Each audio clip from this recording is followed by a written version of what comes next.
My name is Chris Kelly. I'm with Energetics. We're providing support for the Department of Energy for this QER effort, and I have the distinct honor of being the facilitator for today's meeting.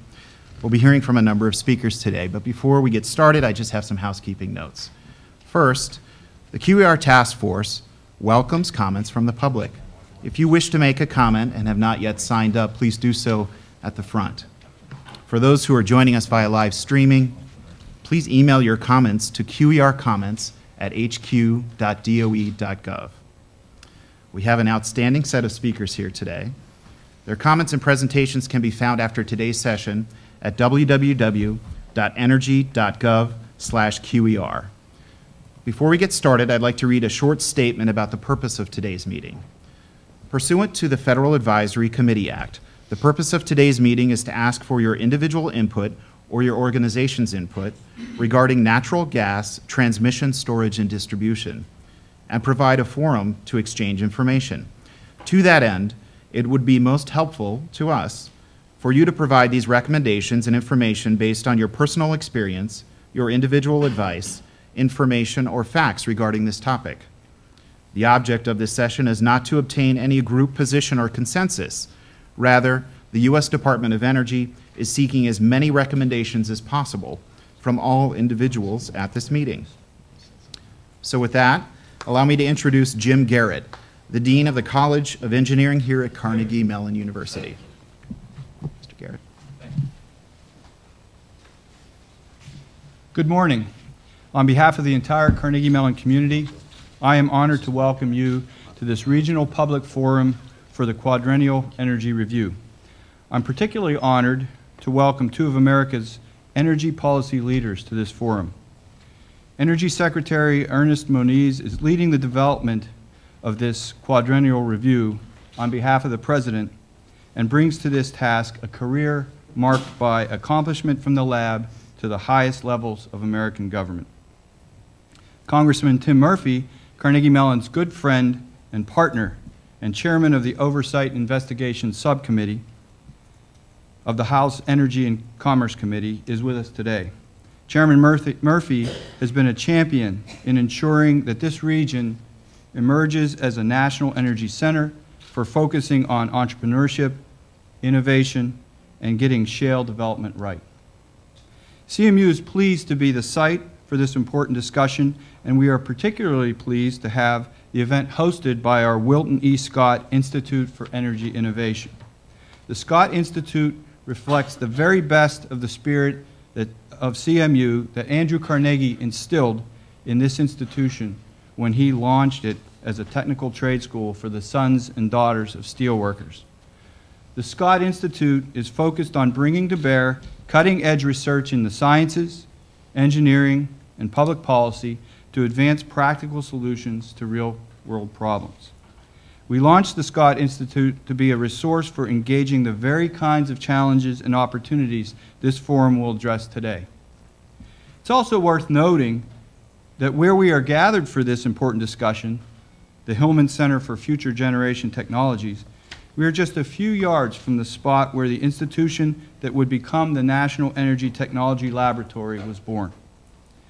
NETL played the pivotal role in advancing the technologies that would make shale gas development possible, providing a great example of the power of collaboration among federally supported basic science research, academia, and industry.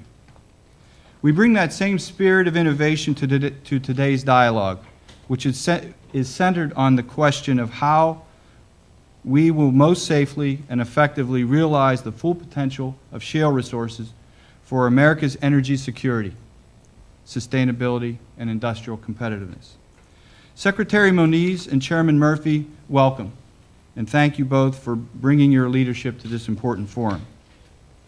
I'm now honored to introduce Melanie Kenderdine, the Director of the Office of Energy Policy and Systems Analysis and Energy Counselor to the Secretary. Melanie joined the Secretary's team in May 2013 after serving as the Executive Director and Associate Director of the MIT Energy Initiative. Before joining MIT, Ms. Kenderdine served as the Vice President of Washington Operations for the Gas Technology Institute. From 1993 to 2001, she served as a political appointee in President Bill Clinton's administration in several key posts at the DOE. Prior to joining the Clinton administration, Ms. Kenderdine was Chief of Staff and Legislative Director for New Mexico Congressman Bill Richardson, who later was named U.S. Secretary of Energy. Please join me in welcoming Melanie Kenderdine.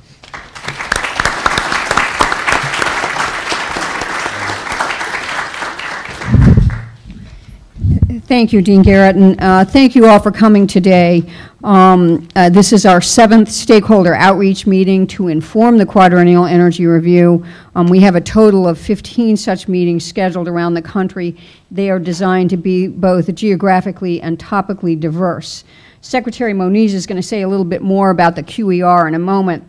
I just note that the office I run at DOE, Energy Policy and Systems Analysis, is leading the analysis and outreach efforts for this White House-led initiative. And I want to extend a special thanks to my deputy, Karen Wayland, and her staff here. They are putting all of these outreach meetings together. They do outstanding work to ensure that your views are integrated into the larger effort that we're all working on. First, I want to introduce you to Dr. Tim Murphy, the congressman for Pennsylvania's 18th district in the U.S. House of Representatives. Several things struck me about Congressman Murphy's bio. He has a PhD, which is pretty rare in Congress. I know Rush Holt has one. He's retiring. I don't know of others. He's a psychologist. I will resist the temptation to tell Congressman psychologist jokes and instead note that my sister is also a PhD psychologist, and she has given me a strong appreciation for this profession. I also note Mr. Murphy's commitment to mental health issues. My family, and I'm sure many other families, have been deeply impacted by such issues, and I applaud his work in Congress and his ongoing commitment to those issues. Congressman Murphy is a member of the House Energy and Commerce Committee, the committee that gave me my start in energy policy almost 30 years ago when I was Chief of Staff and Legislative Director for Congressman Richardson then. I'm sure you all know the Energy and Commerce Committee has broad jurisdiction over energy issues, and Congressman Murphy has been a strong supporter and advocate on that committee for things such as energy research and support of carbon capture and storage. Finally, Congressman Murphy founded the Congressional Gas Caucus, is focused on responsible development of shale gas. I have a long professional history working with natural gas issues, as does Secretary Moniz. When we were at MIT together, we both worked for several years as researchers on the MIT Future of Natural Gas study, where we analyzed the many impacts of unconventional gas development on U.S. energy markets and global markets. We look forward to hearing from Mr. Murphy and his insights on this topic. Ladies and gentlemen, Congressman Tim Murphy.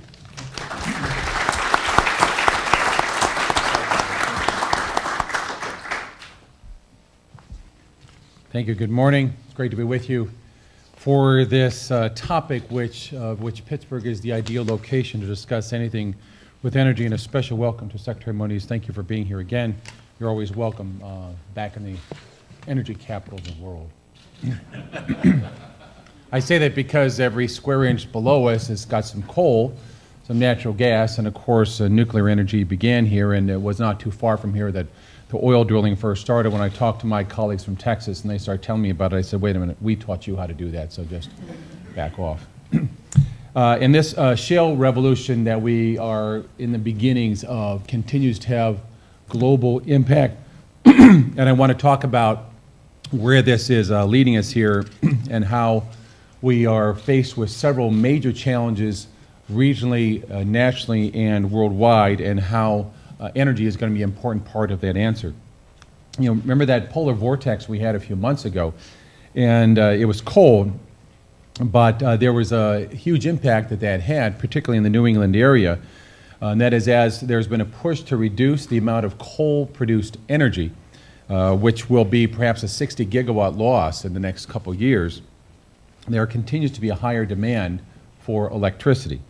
But when the temperature in New York City bottomed out at 7 degrees in January, the price of delivered natural gas in the city spiked to a record $120 per million BTUs in the spot market. That's about 30 times higher than the equivalent of natural gas 100 miles away in the Marcellus Shale region.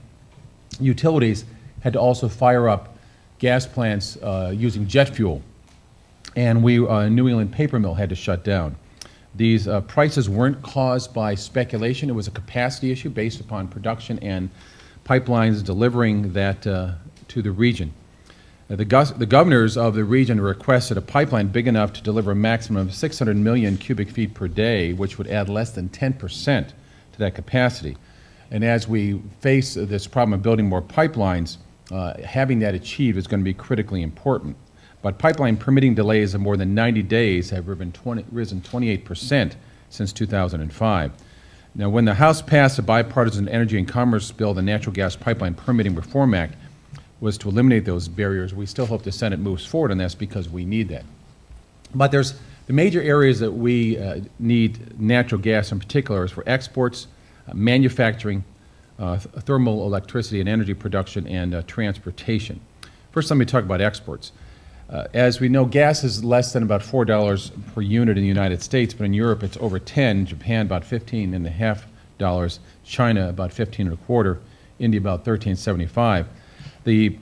But there's an impact upon this, which of course is in the news every day in the last few months. Last summer, when I had some members of the Ukraine Parliament come here to the Pittsburgh region, at that time they voiced their deep concerns of what Russia and Gazprom were going to do to them and continue to threaten them. And now we see those things have come to fruition as it continues to be a military issue and an existential issue for the people of Ukraine. Similar is an issue for Poland. When I visited there about 6 weeks ago, they described their grave concern in Poland and throughout the Balkan states. Poland has a natural gas contract with Russia and Gazprom going to 2022, and a large percent of there and so much of the EU natural gas is dependent upon buying it from Russia. Russia, of course, wishing to protect its monopoly, will use whatever force is within its quiver to make sure that happens.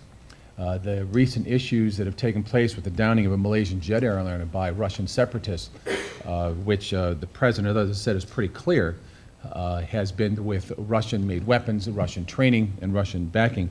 The pressure needs to be on Putin to fight back against that.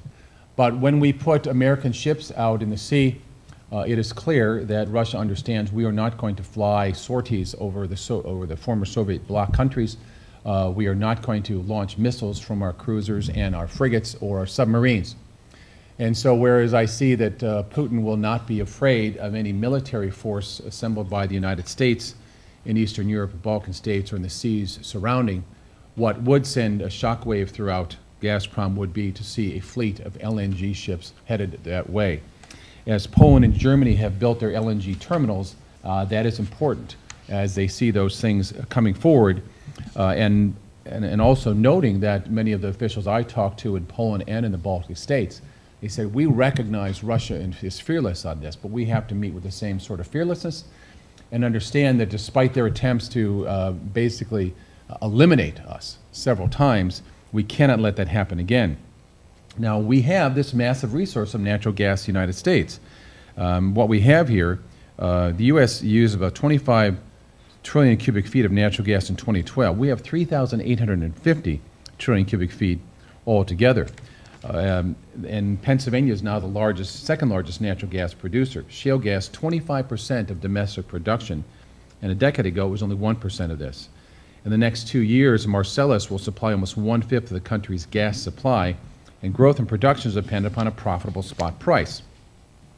If it falls too quickly, production will fall as well, but if it rises too quickly, usage will become a problem and demand will drop. And in that area is manufacturing. The greater production of natural gas means higher demand for locally made oil and pipe and tube. Steel production in the U.S. energy markets accounts for about 10% of domestic steel production, nearly 8,000 American jobs in more than 22 states. U.S. producers invested hundreds of millions of dollars to take advantage of this, including nearby in McKeesport at a U.S. steel plant.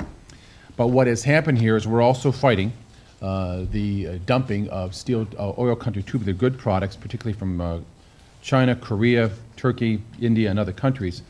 We're pleased that the Department of Commerce announced a reversal of a decision and saying they do see this as a dumping issue. When a country like Korea, imports grew by 1,000%, and they don't even use their OCTG pipes. We're waiting now for a decision from the from other divisions to determine if we're going to have tariffs on this. But we shouldn't be dependent upon this. If we really are using more of the pipe and building more of the pipelines that we need, this helps increase that demand, but we also have to make sure there's fair trade with other nations and they're not dumping it. The third area, in the thermal area, is an area we have to understand that natural gas cannot replace nuclear and it cannot replace coal. What we have to be moving forward is a more clean coal technology. I applaud the research efforts of NETL in continuing to find areas for this, and the Department of Energy's continued support for clean coal technology. What we have to make sure is we're understanding that we have advanced quite a distance in cleaner coal production. We have reduced the emissions massively over the last few decades.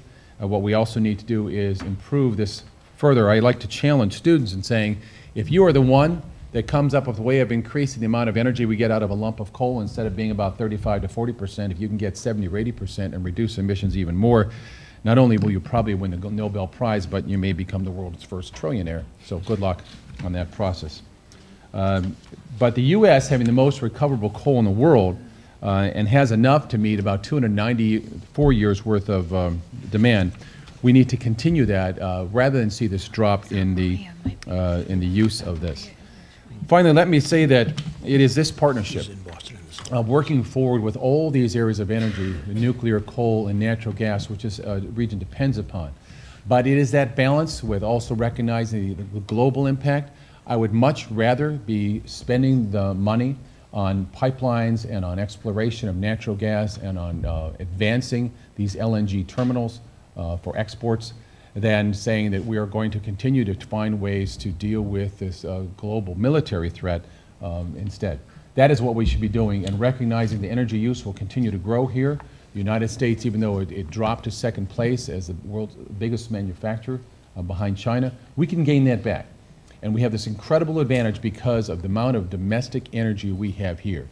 The idea is to move forward on sound science, to remove the shackles from this, and to this extent, I applaud the Department of Energy in their efforts to make sure that America continues to be the global leader in energy production and doing this in a sound and scientific fashion. Thank you very much.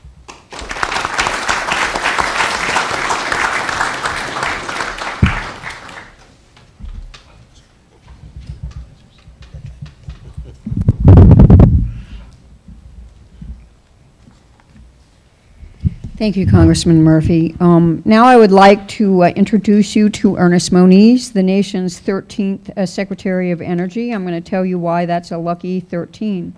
15 years ago, then Under Secretary Moniz and I flew to Morgantown, West Virginia, and Pittsburgh to discuss the possibility of turning what was then the Federal Energy Technology Center into a national lab. Our work culminated in the establishment of the National Energy Technology Lab, NETL. I think it's still DOE's newest national laboratory. And we flew up to Morgantown, West Virginia with Senator Byrd and Secretary Richardson at the time, and NETL became a national lab. And it was through no small part. It was now Secretary Moniz's efforts to get that done. Our efforts in this regard underscore Secretary Moniz's long-held commitment to an all-of-the-above energy strategy, albeit one that comes with a strong caveat. All of the above must be pursued in the context of a carbon-constrained world. This approach guides President Obama's energy policy today. Again, Secretary Moniz's commitment to this approach is longstanding. Not only did we do the future of natural gas study at MIT, we did the future of coal, future of nuclear, future of the nuclear fuel cycle, the future of the electric grid, and the future of solar, which I hear they will finally complete this year. It's been a study that is a long time coming. All of these studies have been done over the course of many, many years, in 9 years or so, all in the context of carbon constraints. before becoming Energy Secretary, where he is following through on the President's commitment to all of the above. Secretary Moniz was a physics professor at MIT for 40 years and was also the director of the MIT Energy Initiative. He was a member of the President's Council of Advisors on Science and Technology and was DOE's undersecretary in the Clinton administration, where I first had the pleasure of working with him. Ladies and gentlemen, U.S. Secretary of Energy Ernest Moniz.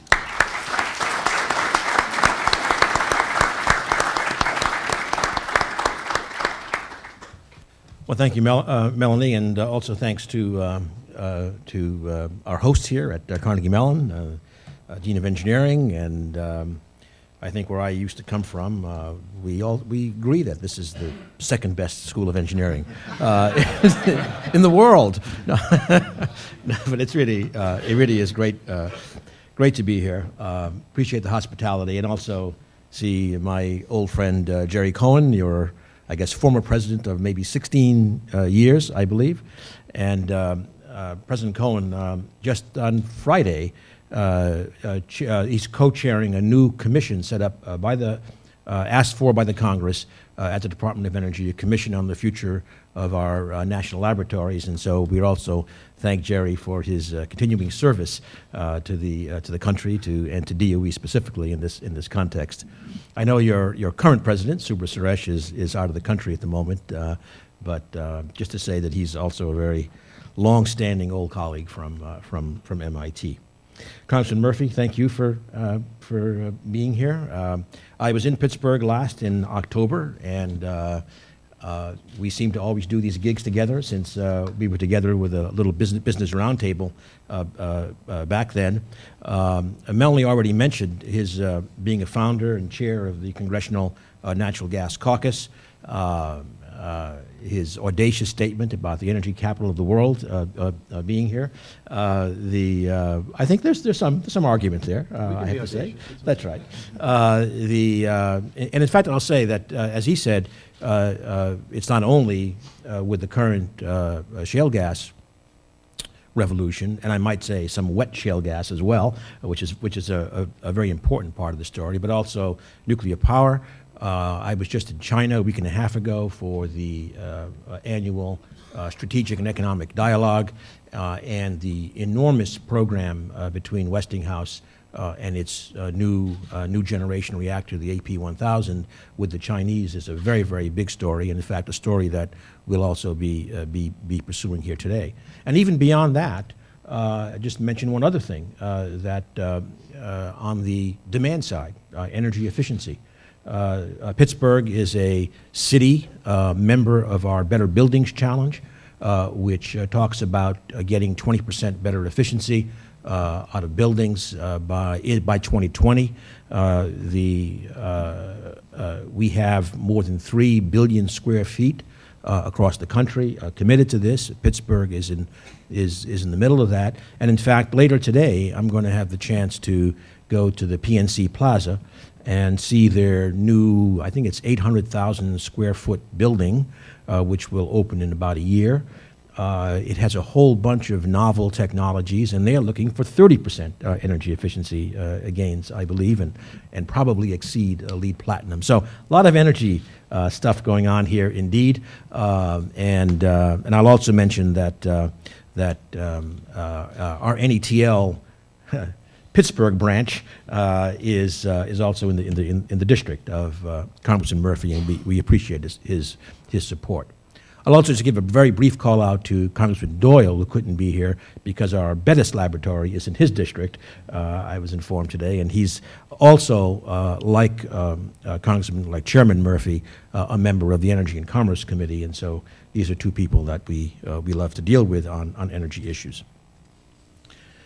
Maybe I'll just mention one other thing. When I was here in October, you may recall I expressed my hope then that the Red Sox and the Pirates would be in the World Series. Well, we held up our end of the bargain. We did give you some revenge over the Cardinals, but unfortunately, I think I can't make the same promise this year, at least for the Red Sox, who are currently in last place. But okay, moving on. So let me say a few words about the Quadrennial Energy Review, just to frame it for those of you not familiar with it, and then, of course, go on and say something more specifically about the topic of today, shale gas, its production, and also associated issues of infrastructure.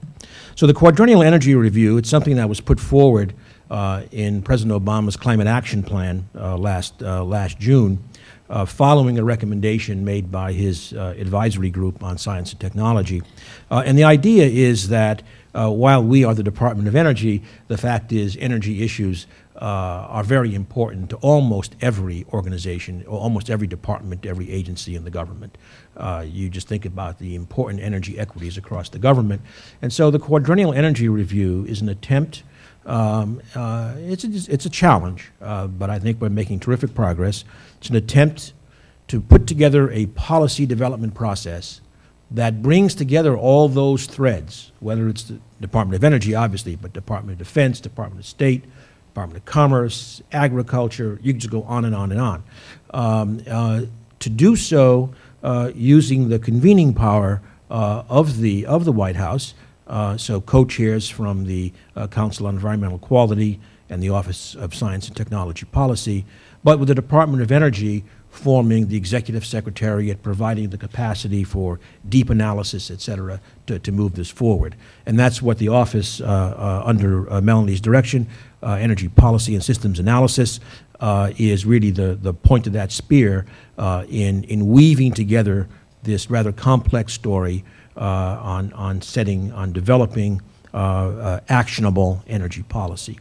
Now, given that it is a rather large task to stand up this kind of a process and execute it over a 4-year horizon, the decision was made to start out by taking a 1-year chunk at the beginning and to focus it exclusively on energy infrastructure, the transmission, storage, and distribution of energy. That was declared last summer in the Climate Action Plan, and I think the wisdom of choosing that as initial focus has only come more sharply into focus since then, as we have seen a number of infrastructure challenges. Congressman Murphy mentioned, for example, the polar vortex. There we saw, as he said, tremendous increases in natural gas prices in New York, New England. New England, a major part of that, lack of energy infrastructure, in particular getting gas from here to there. Polar vortex, propane, upper Midwest, huge problem. Infrastructure problem. How do you know? The price differential between the two big hubs in Texas and Kansas got huge because you couldn't move it easily north. Oil by rail, we all know, we've seen that. Trying to get oil out of the Bakken shale without the infrastructure reaching a commensurate level of development.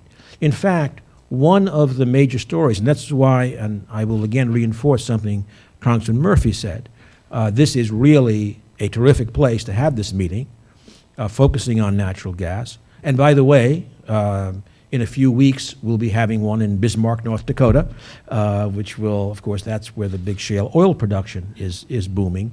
But the point is, North Dakota and Pennsylvania really highlight one of the very important features of this shale gas and oil revolution. Namely, we are seeing booming production in areas that, at least not in the recent past, have been major centers of production. And with that comes infrastructure challenges that have to kind of catch up with a whole bunch of issues about these gas and oil flowing in very different directions from source to market. So really here, this is a tremendously important area to discuss that, and indeed there are many questions to be pursued, and those will be spelled out in a few minutes. I'll also mention that another challenge to the infrastructure comes, and again, certainly in parts of the Marcellus, we see a lot of natural gas liquid production.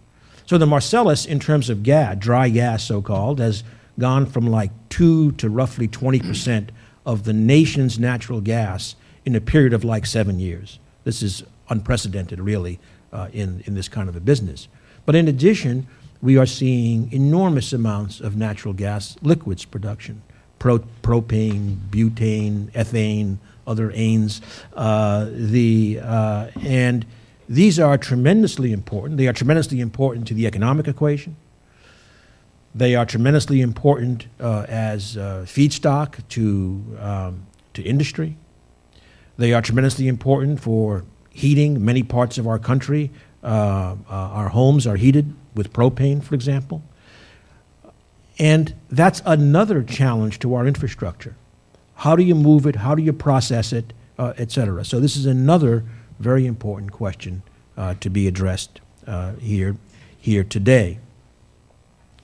I might say, again, following a little bit on that, that the shale gas revolution certainly is impacting so many major sectors in our society. For example, electricity. In New England, again, to use New England as an example, we are seeing now electricity supply more than 50% natural gas. This is raising issues both of infrastructure and fuel diversity. And so how are we as a country going to address this issue of fuel diversity, even as we have this abundance of moderately priced natural gas? The two things I mentioned earlier, nuclear and efficiency, may be, of course, important parts of that equation.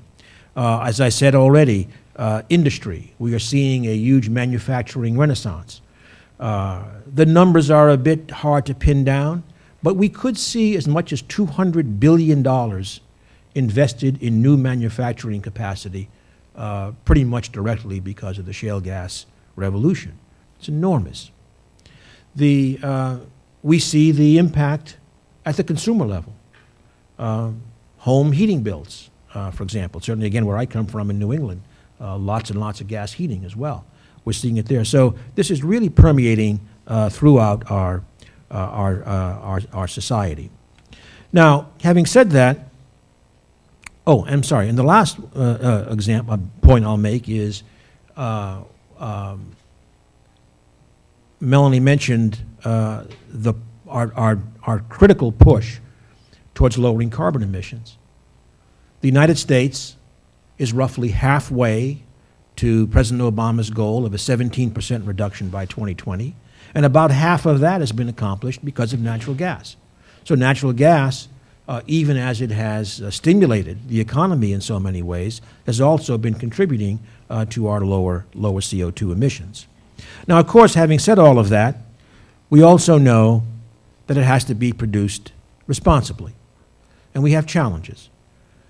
We have said consistently, and I certainly will continue to say, that the environmental footprint issues in shale production, oil or gas, they are challenging, but they are manageable, but we must manage them.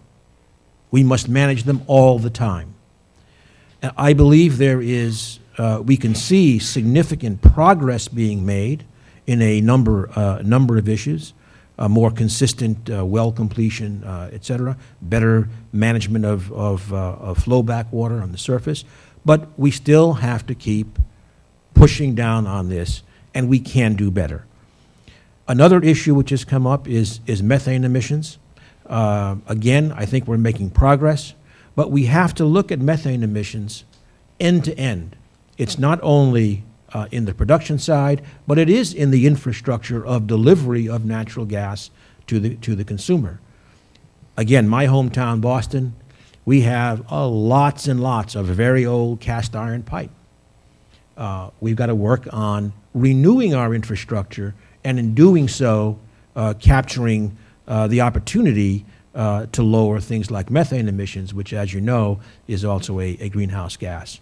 So there's lots of opportunity here. We're seeing the results of that opportunity, but we still have challenges that we have to meet. And certainly, President Obama continues to advocate for our expansion of this production for the impacts on our economy, but also to call for us to work in all the ways we can at the federal level, at the state level, working with companies to reduce all aspects of the environmental footprint.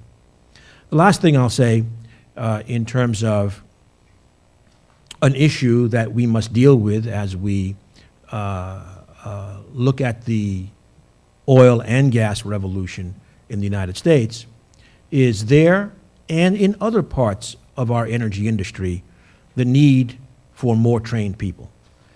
Part of it is an age demographic, and there is a lot of turnover in here, but also expanding opportunity. The president often uses the phrase ladders of opportunity to the middle class. I think one can certainly argue that the energy industry has been a premier provider of those ladders of opportunity over these last years. That will continue. We need to make sure we have the trained manpower, and that manpower and woman power really takes advantage of all of the elements in our society. And I'll just close by saying that's, if anything, another good reason for having today's event here at a university, which is at least one major part of that training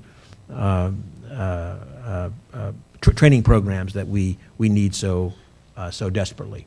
So thank you again for your hospitality, and we're going to look forward to getting the results of today's discussions. So thank you.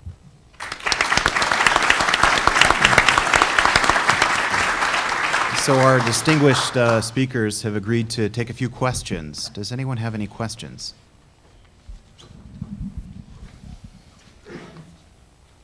Yes, in the back. If you could step up to the microphone and just state your name and ask your question. My name is Patricia DeMarco. I am a visiting research fellow in the Green Sciences Institute at Carnegie Mellon University. I have been in the energy industry continuously since 1975. And I note that we are in a mode where the market is managing the policy direction primarily since 1992, but the market signals are extremely distorted from a long accumulation of both subsidies, incentives, and policies that favor fossil fuels over renewable and sustainable fuels. And if we are doing Marcellus Shale as the bridge fuel, as the transition fuel, I would like to ask a focus on what the other pillar is and how we take deliberate steps in building an infrastructure to actually get to a renewable and sustainable future forever. My concern is that we continue to build and solidify infrastructure on a fossil fuel base without making adequate arrangements for an active transition to a renewable future. I wonder if instead of exempting the shale development from the Clean Air Act and the Safe Drinking Water Act, we had instead adopted a feed-in tariff to unleash the innovation and creativity of this country on putting renewable systems in place and focus on the infrastructure for doing that. So that's my challenge to you. Shall I start, or do you want to Go start? ahead, you start. Go ahead. Okay. May I ask where you're visiting from? Just be curious. I am semi-retired. Oh. I have been the director of the Rachel Carson Institute at Chatham, and I've retired. I have been a commissioner of the regulated utilities in Alaska for 5 years. Oh, okay. And Interesting. I was working for a utility cooperative in Connecticut for 7 or 8 years. Okay, Yeah. great, thank you. So getting to your question, first of all, I think that we are doing, I would say, a fair amount to try to build that infrastructure for a very low carbon future. Make a few points. Certainly, the president has not only domestically but internationally been pushing very hard on the issue of fossil subsidies. Indeed, in some other countries, extreme consumer fossil subsidies have highly distorted the amount and even the international flows of energy. But if I focus on renewables, for example, first, of course, we are doing I think quite a lot to advance renewable technologies, lower their costs. One program I'll mention, for example, in our loan program, the Department of Energy provided some guarantees for the first 5 utility-scale photovoltaic plants in the country. They're all doing fine, and there are 10 more now being supported entirely through private resources, which is the kind of thing we want to do, get something started and then have the private sector pick it up. Now, and I could go on with a number of other examples, but let me say, and this is where it's going to be a handoff to my friend here, obviously there are some things that we can do administratively. There's a lot that requires statutory change. With the President's Climate Action Plan, with the statement that we can't wait, the Climate Action Plan has us pursuing what we can do administratively, while still hoping that we will be able to work with the Congress in terms of some statutory change. One other issue I should have mentioned earlier, but I'll go back to now, is on the electricity side, there are now many developments that we will be that we are looking at as we have proposals for major transmission lines that will connect major renewables at some distance to market. That's both domestically, Oklahoma wind to the southeast, for example, and also, for example, Canadian hydro to New England is another, and upstate New York, et cetera, is a major option. So certainly these issues of the infrastructure needs for a future very low carbon economy are very much in the foreground. And today's meeting of the QER is focused on shale gas, but as Melanie mentioned earlier, there are many different topics, and meetings in Portland, which already occurred, and another one in New Jersey will focus specifically on some of these electricity infrastructure issues. Thank you. Yeah, let me try and take a crack at that too. So I represent 705,000 constituents, and a fair number of them live in coal country in Greene and Washington County, who are very concerned as coal mines are shutting down and coal-fired power plants are shutting down. I'm not a believer that you simply tax or one group to their demise and push the other ones. I believe in an all-above energy policy, which includes ways of improving a clean coal technology as part of that. The idea of incentives to favor renewables, I think right now they do. In terms of a per kilowatt basis, or the wind and solar have greater incentives there in terms of subsidies. But what we also have to recognize is the toll this has taken on America's families. An increase in gasoline costs over the last few years has been $2,500 to $3,000 a year. An increase in electricity costs that perhaps will go towards a doubling. At the time when other wages have flattened out, I look upon these, and this is something I have to be paying attention to with my constituents. The war on poverty, which was initiated with very dramatic walks through from Appalachia, from Bob Kennedy and from Lyndon Johnson, pointed out the phenomenal levels of poverty over there. Well, you now have those areas continuing on in eastern Kentucky, parts of West Virginia, and emerging in parts of Pennsylvania. If it wasn't for natural gas, towns in Greene County and Fayette County would see a full return to this. What I see we have to do is not just have increased dependency on renewables, which are dependent upon the weather. Wind has to depend on wind, and solar energy has to depend on sunshine. And we shouldn't be cutting one over the other, but pay attention to this in a broader perspective. So I believe we still have to invest a great deal into research to advance more efficient ways of solar production, make them more cost-effective and efficient, same with wind and other renewable sources there. But I don't want to get in a circular firing squad where everybody says, I just want to shoot the other person and make sure that my energy source continues to grow. It can't be that way. I think we need to emerge, continue to push these forward and have a plan of action, overall plan of action of energy policy which advances them all. But I will continue to pay attention to those needs of those who are losing their jobs in the steel pipe industry, the steel industry, the coal industry, railroad, et cetera, because they're real families too with real concerns. And when you're facing poverty, you don't really care about the environment anymore, and that's a serious problem. We want to make sure that these are families that are not just offered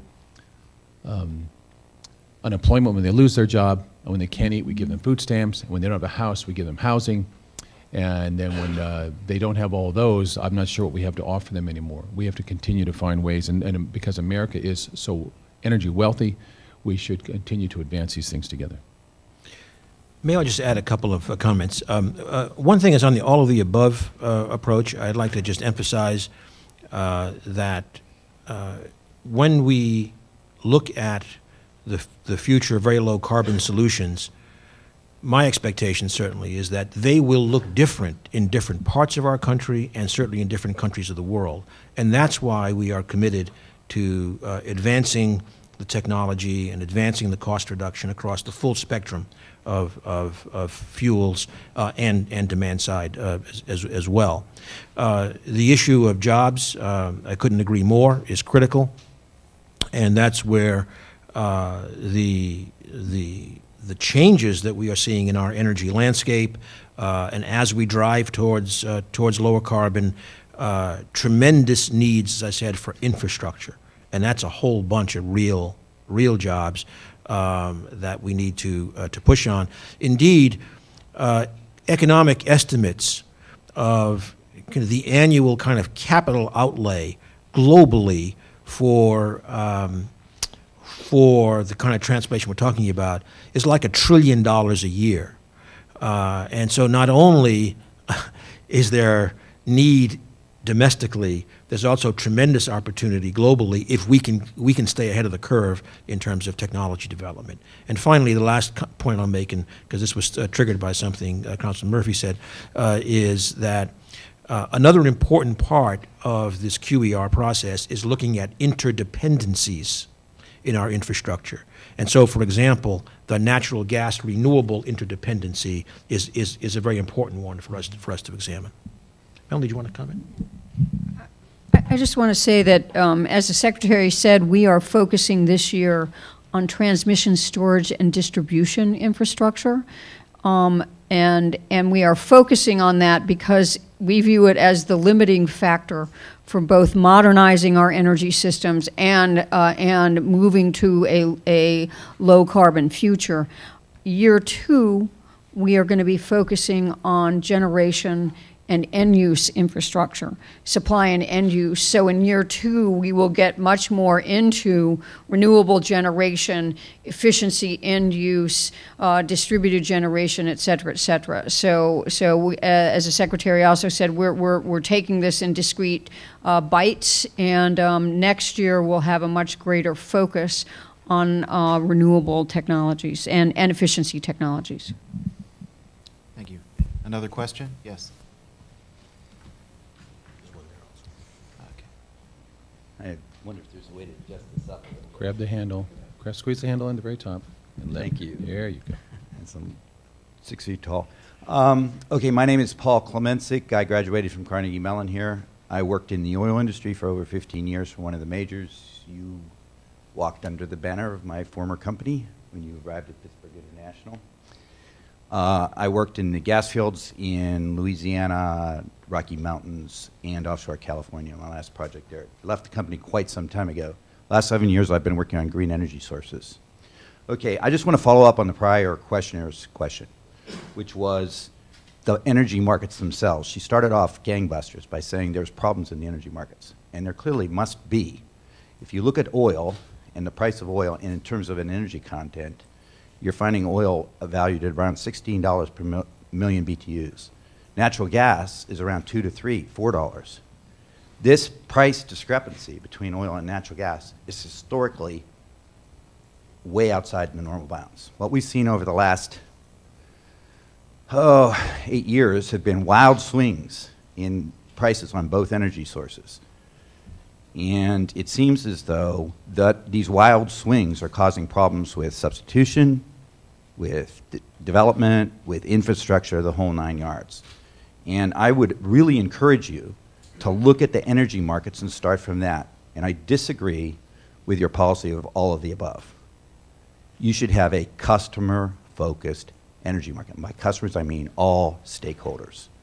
I own land here in Pennsylvania. I have Marcellus lease on my land. I have shallow development, and I live next to a consolidated coal company mine that was shut down and is now being, and I've got lots of problems with all of that. And I understand that we as landowners, we have to put up with that, but formerly working in the energy industry, I also know that there's a big problem. The problem is the markets are not effective, and there doesn't seem to be anybody in charge of this. There really isn't. And I'm sorry to say, I don't even think the government necessarily could do it. We need to look at a way of managing this transition, and there's nobody in charge. And just, I'm sorry, Melanie, you said that next year you're going to get to looking at some of the generation substitution and so forth. Well, I encourage you. I mean, these markets are intricately intertwined. Since I have experience in oil, natural gas, coal, electricity generation even, I can see they're intricately intertwined. I really recommend that you look at a paper, a wonderful paper from your Department of Energy. Actually, it was done by the Oak Ridge National Lab, Paul Leiby, L-E-I-B-Y, entitled Estimating the Energy Security Benefits of Reduced U.S. Oil Imports. Read that paper. It was done using oil prices before OPEC ran out of curtailed production, so the data has to be updated. Nobody's done that. And there's a wonderful paper here at Carnegie Mellon written by Dr. Mahalik about the use of substitute vehicles, electric vehicles, and different types of electrical vehicles for substitution in the vehicle fleet that's based on the work that was done by Dr. Leiby, and that needs to be updated. If you look at that and you look at the energy markets, you will find that the current energy market is entirely dysfunctional and the environmental needs are not being priced in. You've got a huge problem. This is a huge, huge problem. I'm talking $1 trillion a year. Did you want to wrap up your question? Would you mind? My question is, I'm encouraging you to look at the energy markets and look at the papers I just quoted to you. And she started off great by saying, oh, there's subsidies in there. The money's going to the wrong industries for the wrong thing. Thank you. Care to comment? Yeah, I'll comment. Look, it's not an open marketplace because there's huge restrictions on supply.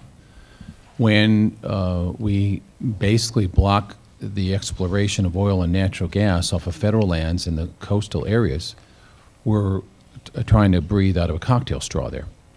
And as long as we maintain, I'm looking forward to reading this paper by one of the Oak Ridge boys, I guess is the best way to, that looks at reducing our dependency on OPEC. That is so extremely important. We have about $1.3 trillion a trade deficit with OPEC countries over the last decade. You add to that the cost of the wars, $4 to $6 trillion, fighting an enemy that is funded by OPEC through Iran or the Saudis to paying Al-Qaeda and the Taliban, et cetera, with direct weaponry or costs. It's something we absolutely need to change. And so I say that, look, we're going to need oil and natural gas and coal and nuclear and wind and solar, and I believe we need all these. But a marketplace that tries to squeeze them out is not an open marketplace. We want clean land, we want clean air, we want clean water. But I also don't want blood anymore on the sands of the Middle East, of our blood and treasure going there and somehow pretending we don't need these things now. So I say we continue to advance these. We have an open marketplace. We have the government watching to make sure that people are playing fair in this space. I want to see us continue to use our renewables and to expand that use, but we can't talk about an open marketplace as long as we're still constraining it. And we certainly can't talk about government controlling the marketplace. No. There's much I agree with and much I don't agree with that comment, but that's fine. We have time for one more question. Yes, sir.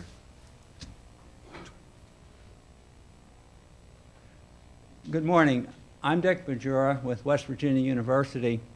I've been doing some reading lately and found information about our grid. For example, the United States status of our grid is much lower than that of other nations. We learned that solar energy reached a level of 0.2% of the total electricity generation in the United States just recently. We know that if we want to use natural gas, we're going to build a lot of pipelines. These are significant investments. They will take a lot of time for us to put these technologies in place, just to put the infrastructure in.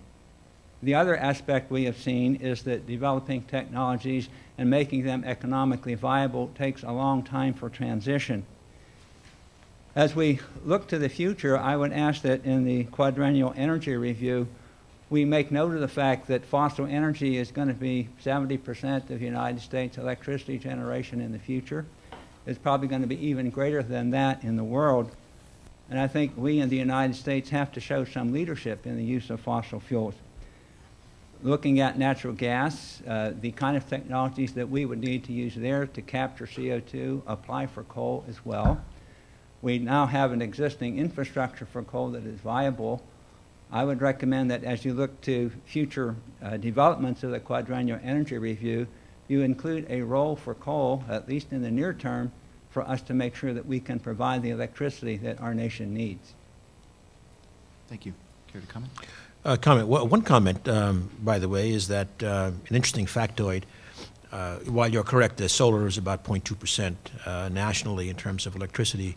In May, in the Cal ISO region, it was 6%, which is quite stunning, actually. Things are changing fast. But again, that also reinforces the point that when I said earlier that low carbon solutions are going to be different in different regions of the country. We're going to see different mixes. In terms of coal, and the Congressman kind of alluded to this, we are continuing to make, as you well know, very, very major investments in trying to advance coal with carbon capture, utilization, and sequestration. I mean, 8 big projects. In addition, this $8 billion active loan guarantee program for any fossil technology that lowers emissions. So again, inherent in all of the above is the idea that fossil fuels can and will be part of low carbon solutions. As with many of the low carbon alternatives, we faced cost reduction challenges, and that's what these programs are about, driving costs down. I might add to that too. There's something you mentioned about the grid. Probably one of the most important things we can do that does not involve any energy production is energy reduction. That's conservation. A very antiquated grid which wastes massive amounts of electricity. And just our buildings, it's nice to see more and more things. I'm glad you're going to go see the PNC Tower, a LEED certified building. But the amount of money and energy we waste, every homeowner, every person in this country, is probably going to be one of the prime things we can move forward on, an area we need to continue to develop. So, I would just add, I'll give maybe a weak defense of the grid at the moment. Look, the grid has a lot of challenges, but it's also true that we do still maintain, 4 nines reliability. I think, at least my view, is that the real challenge is we don't have the grid of the future that we need to allow, for example, the integration of renewables over long distances, to integrate more distributed generation, to integrate with more intelligence to, in the end, provide more consumer services, which the utility of the future, whatever it looks like, is going to have to do. So I think, look, we have challenges, but the real issue is how do we evolve the grid in a quick enough time so that it doesn't become a bottleneck at things like introducing large-scale renewables over large distances. Thank you. Thank you. Well, please join me in thanking our distinguished speakers here today. The first panel has been asked to address natural gas infrastructure, historical overview and current status. Each speaker will be providing some comments. Some have presentations, some do not. And they'll be given 5 minutes each for this panelist benefit. We have a series of lights here indicating when your time is up. So, and I may bring out the hook if I have to, but I think you guys will stay on target on time. And then finally, I just want to mention that the views expressed by the panelists here are their own views and not the views of the Department of Energy. So our first panel is made up of Thomas Murphy, co-director of Penn State Marcellus Center for Outreach and Research, Peter Terranova, Vice President, Midstream Assets and Services, UGI Energy Services, Josh Nordquist, Director of Business Development at Ormat Technologies, Piotr Galitzin, Chairman, TMK IPSCO, Thomas Minnie, Director, Central Appalachians Program, The Nature Conservancy, and Haley Book, Director of Policy, Pennsylvania Department of Environmental Protection. Mr. Murphy, you want to get us started?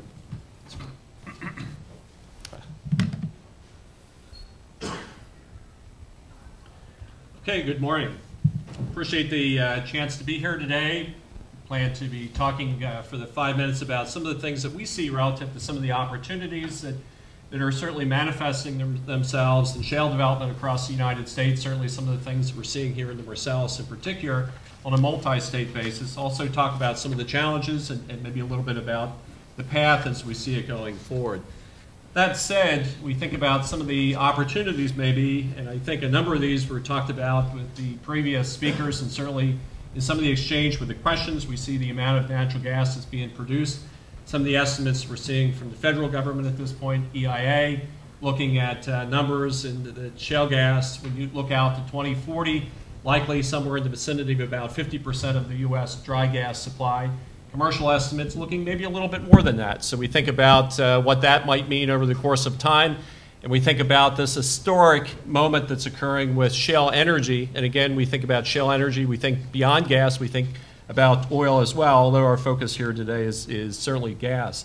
What does that do from a country perspective? We think about this from the domestic side. We think about the energy security. I think we heard several comments about that. We certainly expound on some of those maybe during the Q&A. But we also think about this on a global perspective. I'll make several comments about that as we go forward. The geopolitical piece, and Congressman Murphy, as he was talking about the Ukrainian moment, and certainly we're reading about that in the press almost on a daily basis, but we see that in a variety of other countries around the world, certainly far beyond Ukraine as well. Comments were made as well about the workforce. We see this certainly from the industry side, but we look beyond that. We think about workforce development going into manufacturing and certainly some of the other industries that would be aligned around this. If you look at just the E&P side, we see about 150 different vocations or job titles that would be assigned from the research that we've done when you think about the development of gas. But again, looking beyond that, there's certainly a lot of other potential going forward. We also, as was mentioned previously, we think about the environmental aspect of this, some of the research that I know we've been involved in, certainly some that DOE is funding, looking at things like the greenhouse gas side of this, not just from the CO2 aspect, but as there was a reference made earlier, looking at methane, fugitive methane issues, and some of the emissions coming from different aspects of the infrastructure, and making sure that as new infrastructure is built from the wellhead right to the end user, so all the way through the system, including distribution, that we make sure that we resolve some of the issues that have been pointed out, and certainly some of the issues that the Secretary was illustrating when you think about a city like Boston and some other cities as well. We also think about balance of trade, the value add in those locations, and we think about the commercial opportunity and the environmental opportunities that are being found and the need for mitigating some of the challenges and some of the risk in those locations as well.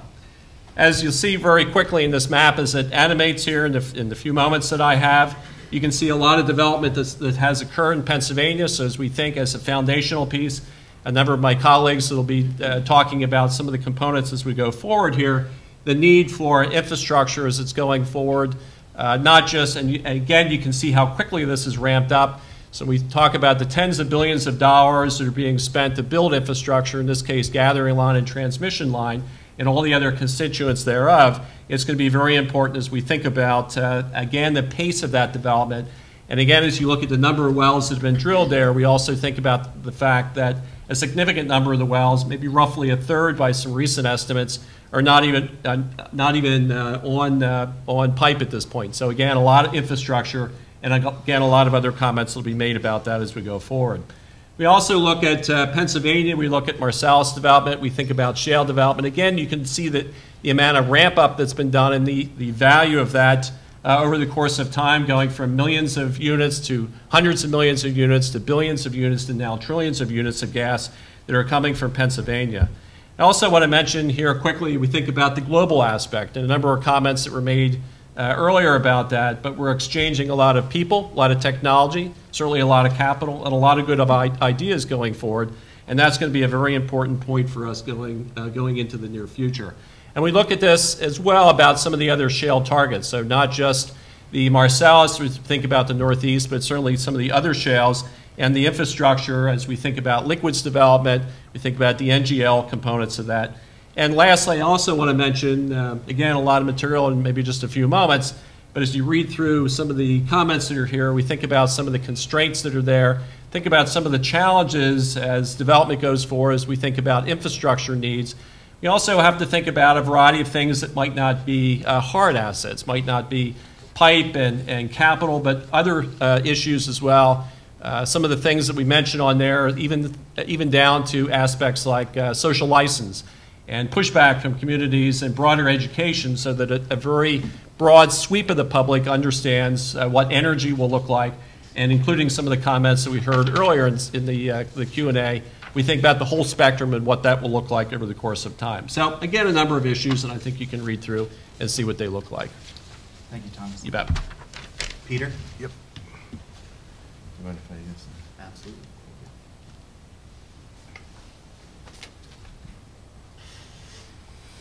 Thank you and good morning. I'm not good enough to sit with my back to the slides and know that I'm on the right one when I'm talking about it. So I'm going to skip through some of these in the interest of time. They will be in the packet. But wanted to go directly to this slide first and talk a little bit about, or emphasize maybe and show pictorially some of the things that you just heard about from the Secretary and the Congressman. This is a graph that is compares prices to NYMEX. NYMEX would be the posted price for natural gas. That's everything that kind of spins off NYMEX. So the zero, as you see up here, is NYMEX flat. This goes back a year or so, and what you'll see is, as we got into last winter, is that the yellow and blue lines on the bottom, which were the prices that were being offered to producers in constrained areas in Pennsylvania, were well below NYMEX. The prices that were being paid by the market, that's the orange and green lines on the top, were well above market. So this demonstrates that there are infrastructure constraints in northeastern Pennsylvania and in the Marcellus that are causing gas there to be trapped. Prices are very low. At the same time, consumers, who are in many cases 60 to 100 miles away, are paying significantly higher prices because the gas can't get from where it's trapped to where the market is. Let me give you one example of how we've addressed this. This is northeastern Pennsylvania. The blue dot right here in the center, right there, is the largest Procter & Gamble manufacturing plant in the U.S. That plant sits right on top of Marcellus. It's a significant beneficiary of Marcellus gas. In fact, it was a plant that was slated for closing. It's now going to double in size, prospectively. We also, having served that plant through our utility, we built a line to bring additional Marcellus gas down into the Scranton-Wilkes-Barre area. So today, those areas of our utility are served entirely by gas that's being produced 30 to 40 miles away. Again, I think that's a great story, and that's an investment on our part to bring local gas to the local consumers. The alternative for those consumers would be to continue to pay for pipeline systems that were built to bring natural gas from the Gulf of Mexico, from Wyoming, to these areas. Going forward, this is our next thought is that southeastern Pennsylvania also suffered from very high gas prices during these periods when producer gas up in the area. All those little green dots are wells. While that producer gas was being sold well below market, the folks down in New Jersey and southeastern Pennsylvania and into Maryland and Virginia were paying prices that were well above market. The only solution to this is to build, and building means maybe 120, 130 mile pipeline system that can get gas from those areas down into, from the production area down into the area where people demand natural gas, people use natural gas. So while the Marcellus resulted in significant savings, shale gas in generally has resulted in significant savings to consumers, both in their electricity bills and their gas bills. In the case of our utility, anywhere from $1,200 to $2,000 a year. It has caused oil, which has a strong foothold in this area, heating oil, to be replaced by natural gas. There's still much work left to be done, and the goal is to take advantage of this locally produced resource. Thank you. Thank you. Josh. Thank you.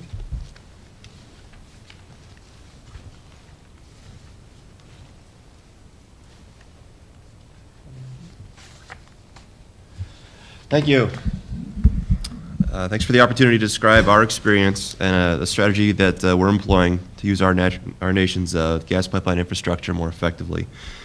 My company, Ormat Technologies, based in Reno, Nevada, offers a unique waste heat recovery technology that allows pipeline compressor stations to generate fuel-free electricity for local grids. This technology is an important tool for reducing the life cycle environmental impact of the natural gas supply chain and improving electrical grid reliability.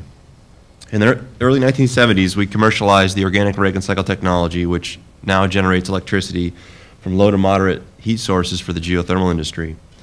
15 years ago, we adapted this technology into an application we call recovered energy generation, or REG. We installed our first REG power plant on a gas compressor station in Alberta, and have continuously increased installations since. The U.S. gas transmission infrastructure continues to grow, and we see a tremendous opportunity for waste heat and the natural gas industry to succeed together. There are over 220,000 miles of interstate natural gas pipelines in the U.S. today. On the larger pipelines, a gas compressor station is installed about every 100 miles.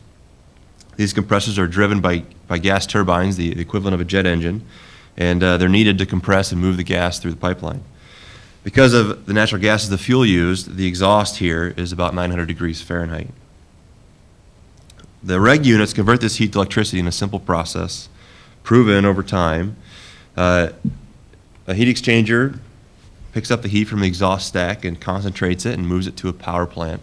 In that power plant, the heat is used to essentially drive a turbine, an electrical generator, and to export power to the local grid. REG is now applied today successfully on 19 natural gas compressor stations in North America. Each REG unit, which generates between 4.5 to 6.5 megawatts of power, together combine about 100 megawatts of power, the equivalent of about 100,000 homes. In all cases, this electricity is supplied to the local grids under standard power purchase agreements. The business arrangement between a REG and a pipeline owner is a symbiotic one. The typical REG plan includes an agreement between them and the pipeline owner, in which the pipeline owner receives a royalty for the waste heat that they supply, a heat which otherwise has literally no value to them. The operations and safety at compressor stations are unimpacted by the REG facility. And in some cases, the pipeline owners have even retained ownership of these power plants and the energy they produce. The benefits of these REG units are many. They require no fuel to operate. Each megawatt hour offsets generally approximately 1 ton of CO2. And on an annual basis, a 6 megawatt power plant will save 48,000 tons of CO2, 66 tons of NOx, and 240 tons of SO2, versus comparatively versus that same power being generated by a coal-based facility. The REG units are available up to 99% of the time, better than the U.S. average coal, gas, and nuclear fleet. The REG's operable in almost every environment imaginable. From the winters of North Dakota to the summers of Nevada, these units have been running for years now, and proven their resilience. The power is dispatchable. It's available upon demand and it can operate in island mode, which is very difficult for some of our existing power plants to do today. The process is closed loop and emission free and air cooled. It doesn't require water to operate. It doesn't require expensive maintenance, such as turbine refurbishment or boiler operator certification. And today, ORMAT operates these REG facilities remotely. On average, a single facility can generate up to 84 construction jobs, 6 operation jobs, and over $8 million in local revenues. So what's next? There's already over 1,400 compressor stations on the gas pipelines in the U.S. today. Most of these stations are candidates for waste heat recovery, such as REG. And with the recent production booms in the areas such as here in Pennsylvania, the new gas pipelines will be built and compressor stations will be brought along with them. Each station has the potential to generate clean, fuel-free electricity and compound its economic and environmental value. That's basically it. Thank you, and we look forward to any questions. Thank you, Josh. Piotr. Thank you very much. Do I just keep clicking? No. He's going to get it set up Okay. here. Thanks. While that's being set up, I wanted to reiterate that Congressman Murphy has indeed been extremely supportive of the steel pipe industry. The figure of 8,000 jobs that he mentioned is actually just union workers. If you look at the entire industry in the United States, it's closer to 50,000. And we've just gotten a satisfactory result from finding from Commerce Department, which we hope will help tame the flood of imported pipe, especially as the United States is building out its infrastructure. Shortly to our company, TMK is the largest pipe maker in the world, so we are extremely interested in all this discussion of gas and oil drilling and production and transport. We have 28 facilities around the world. Our largest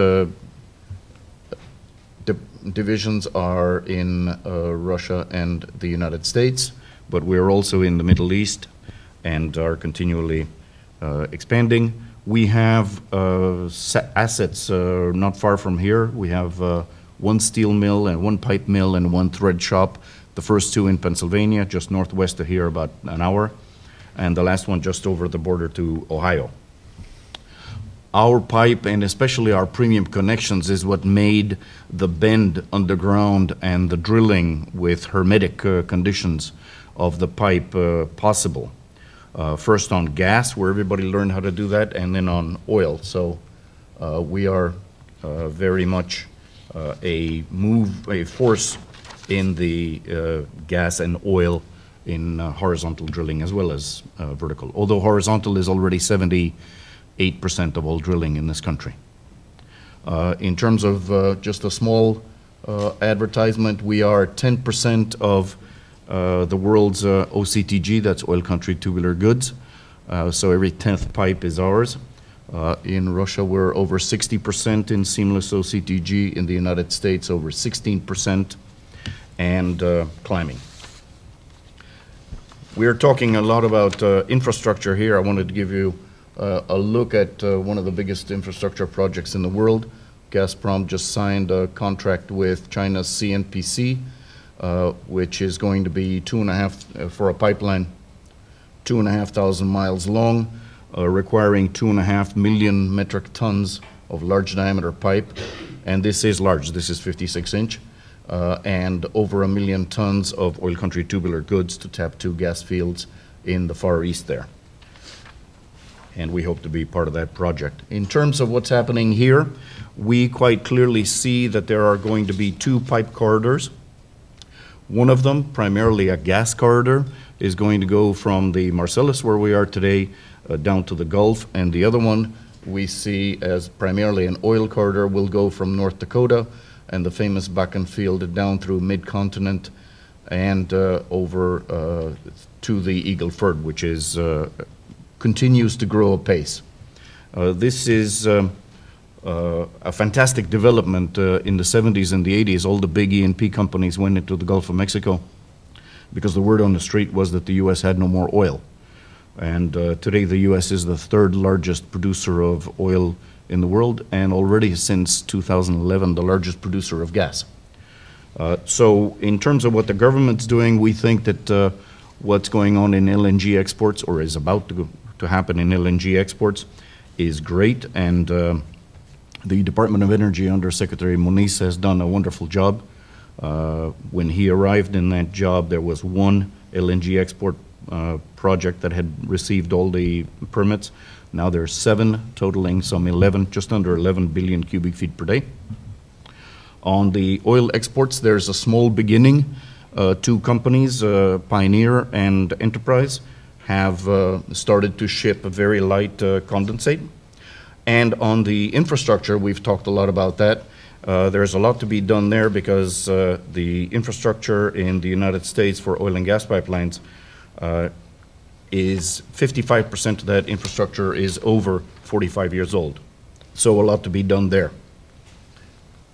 What's interesting is that gas is being used in a variety of ways. It's being used in feedstock, and we'll talk about that. Electricity, that's been mentioned. Transportation, one of the large players in this business told me that it will be used for transportation, compressed natural gas for light vehicles, LNG for trucks, and of course LNG exports. And in terms of feedstock, we are now looking at over $120 billion that is about to be invested and over 100 projects in the United States. So you can really talk about the renaissance of American manufacturing and industry once again, and gas from the shales is a big part of this. Thank you. Thank you, Piotr. Thank you. Sure. Good morning, I'm Thomas Minnie. Thank you for allowing me to be part of the dialogue today.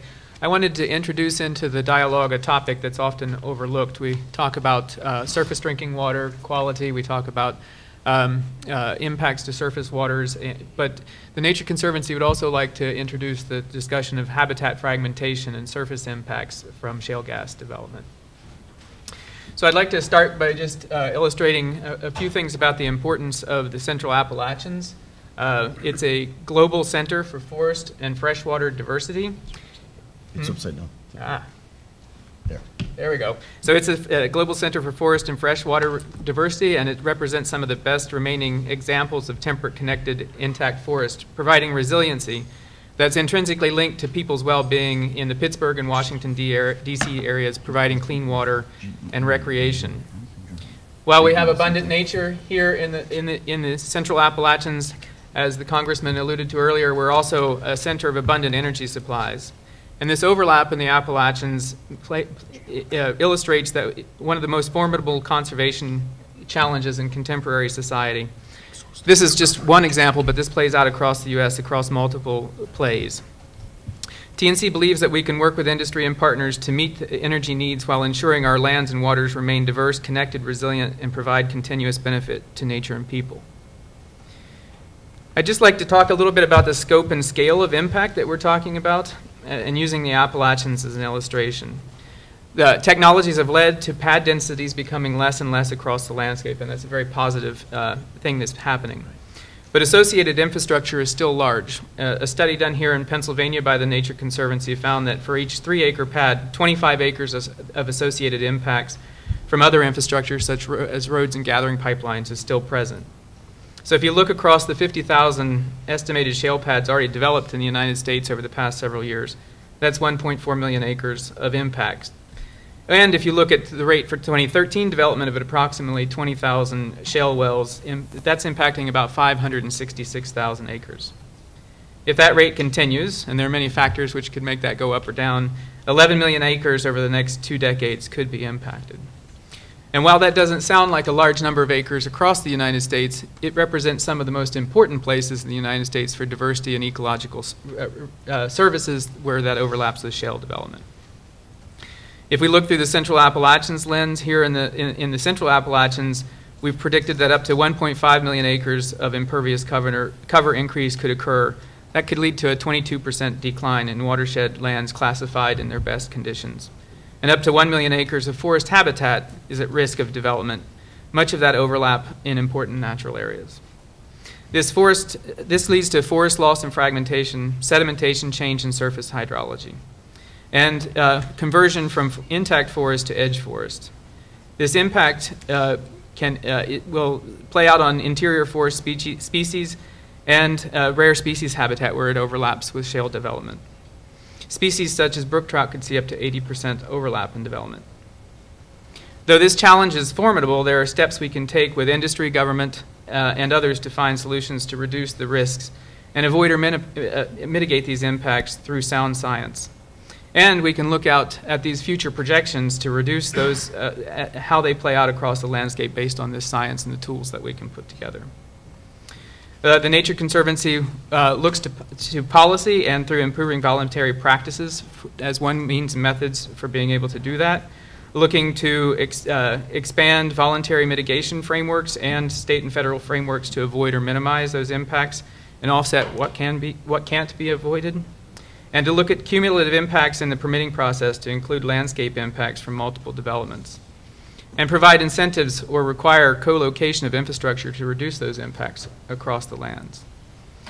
So there are solutions out there that we can be working on together. It's not just a story of impacts. There are tools in development now that the Nature Conservancy is working on with industry and academics and others.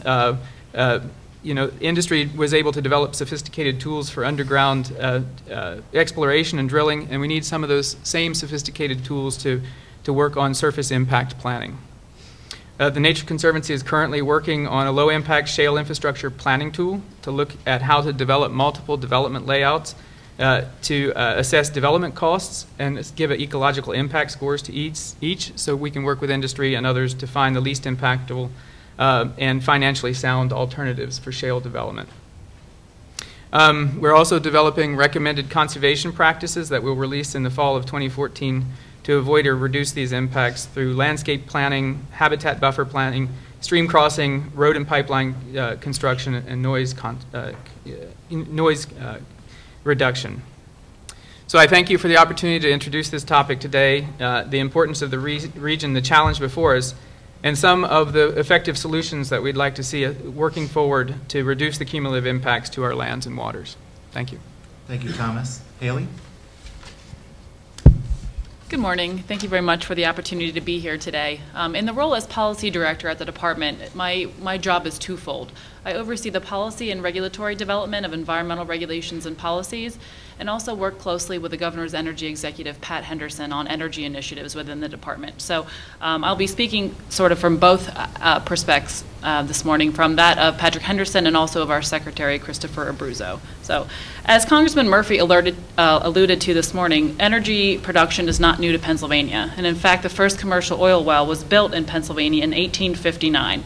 At that point, Pennsylvania provided 58% of the energy, specifically from oil, needed by the nation. Moving forward, natural gas was often encountered by these early producers, and it was seen as more of a nuisance than a benefit. So as technology has advanced and the modern natural gas industry emerged in Pennsylvania, we've now shifted from importing more than 75% of our natural gas to actually being a net exporter. We are certainly in the midst of a shale revolution, and we are now the second largest natural gas producing state in the nation. In 2004, the first unconventional well was developed in Pennsylvania, and over the next few years, a renaissance in natural gas was evident. In January of this year, Governor Corbett published Pennsylvania's first state energy plan, which is aptly entitled Energy Equals Jobs. It's straightforward and it reflects our diverse energy portfolio. Pennsylvania is home to abundant natural resources such as oil, natural gas, coal, nuclear, hydropower, wind, and other renewables. And we're a national leader in both energy and energy diversity. So this array of resources paired with our competitive energy markets means that we have affordable and abundant power that we're able to deliver in a way to meet business needs.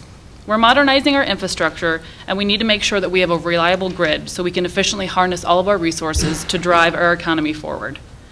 Shale gas underlies more than 2/3 of the Commonwealth, with development activities in nearly 40 of our 67 counties, and production has surpassed expectations. From 2010 to 2013, gas production is more than 6 times that of the 2010 levels. Pennsylvania DEP provides an important and vital role in the comprehensive oversight and regulation of the natural gas industry, and specifically of infrastructure development as well. Though there are some federal statutes that oversee the development of oil and gas, most laws and regulations relied at the state level, and DEP is the primary agency for oversight of those. In 2013, DEP issued approximately 3,000 well permits for the construction of unconventional wells. Of the 3,000, 1,200 of those was drilled. Currently, we have 7,000 unconventional wells drilled in Pennsylvania, with approximately 70% of them actually producing natural gas. So the remaining 30% of those wells are not producing gas for a variety of reasons, one of which is because they're waiting for the remaining infrastructure to be able to deliver that gas to market. Because of our history as an oil and gas producer, Pennsylvania has a significant existing network of interstate and interstate pipelines. According to the U.S. Energy Information Administration, at the end of 2008, there were approximately 8,700 miles of interstate and interstate pipelines in Pennsylvania. Since then, more than 600 miles have been finished, and there are more projects in varying stages of completion. The most dynamic activity in Pennsylvania that we feel is going to happen in pipeline infrastructure is going to be the establishment of new gathering lines necessary to connect the new drilling sites with the larger pipelines. A recent study by the Nature Conservancy estimated that 1.6 miles of gathering pipelines were going to be required for each new drilling site to get this gas to market. In 2013, the highest producing counties in Pennsylvania were mostly rural counties, thereby heightening, I guess, and providing an example of the needs for these smaller gathering lines to get the gas from these rural areas to market. Through an extensive network of state laws and implementing regulations, pipelines are being developed responsibly across Pennsylvania. State government has been able to respond quickly to the challenges and the general changes in the energy landscape in Pennsylvania. In response to the permitting and inspection responsibilities, our oil of gas management from 2008 has increased from a size of 88 employees to more than 200 today. And a recent increase in some of our permitting fees is going to allow us to add additional staff for the permitting and inspection, specifically of pipeline development projects. Marcellus Shale may be the most familiar shale producing formation, but now operators are targeting the Burkett, Rhine Street, and also the Utica formations. So now with advanced technology, it's possible to extract more from one well pad. So again, these leaps in technologies are going to lead to an increase in production and increased need for infrastructure. We're fortunate enough in Pennsylvania to have these diverse and abundant energy supplies, and as the governor outlines in his energy plan, we'll use these resources to move Pennsylvania forward. We'll create jobs, raise the standards of living, foster a business climate that rewards innovation, advance our net energy independence, and importantly, enhance our environment. Though none of this is going to be possible without a strong and reliable infrastructure, and as a Commonwealth, we feel we're strongly positioned to build on those current successes. Thank you. Thank you, Haley. So with that, before we turn to the discussion, I just want to remind everyone that the presentations that you've seen here today will be available on the web at energy.gov/QER. You can just look up today's meeting and you'll find all the presentations and the public comments. My first question for the panel, and what we'll do is I'll start here on this end if you don't mind, Thomas, is we heard from several of you about constraints associated with the infrastructure. Lots of great projects going on. Peter, I think you touched on these constraints causing some pricing concerns over long distances between the resources and the point of consumption. So my question to the panel is: you have the QER task force here. Is there a federal role in helping to improve upon these infrastructure constraints? Thomas? A couple of comments that I would make real quick. First, obviously come from a educational institution, do a lot of outreach type work. One of the things that we see is we can have great regulation, we can have great technology, we can have all kinds of capital, but if we can't have access to right away to put pipe in the ground, then infrastructure won't be built in the end. So I think an educational process, including at the federal level with some federal direction, to show what all the above would include relative to this side of it as well in terms of the build or the need for infrastructure. And I think it's easy to illustrate, and the illustration I think was made by Congressman Murphy a little bit earlier about the dynamic of pricing where the polar vortex this past winter, and what that showed with the constraints in the system and the need for more pipeline certainly going north. So I think there's a lot of pieces there, but if you look at that the demand, even in that area right now, to put more pipe in the ground, some of that is being stopped by the fact that the access for right-of-way through landowners and the understanding of what the components of that will look like going forward actually are. So I think there's an educational piece. Thank you. Peter? Yeah, I would agree with much of what Tom said. I think the issue is construction to get gas to market generally goes through places that are where they are remote from where the gas is being produced. And I think one thing that would be helpful from a federal and state standpoint would be perhaps a more comprehensive educational effort for consumers that would help them understand how important this infrastructure is. I think we've all seen, and maybe a reminder that we've all seen the significant benefits of Marcellus shale gas in this area in terms of far lower bills for energy in their homes. We have, as I mentioned before, we have a huge amount of oil being consumed in places that you wouldn't expect oil to be consumed. This would be southeastern Pennsylvania. This would be New England. We have an opportunity to substitute natural gas for oil, which is great from an environmental standpoint. It's also great from a cost standpoint. Also, I think, so I guess if I had to put it in a nutshell, it would be, I can't point to any particular rule or regulation that might help, but I think maybe making this a more comprehensive, maybe making this a more visible initiative by the government may help put the people, consumers, put this in perspective. Thank you. Josh? Sure, thanks, Chris. Yeah, I would start with for us, FERC today, actually with both new pipelines and re-permitting old pipelines, requires that they consider or analyze waste heat recovery from their operations.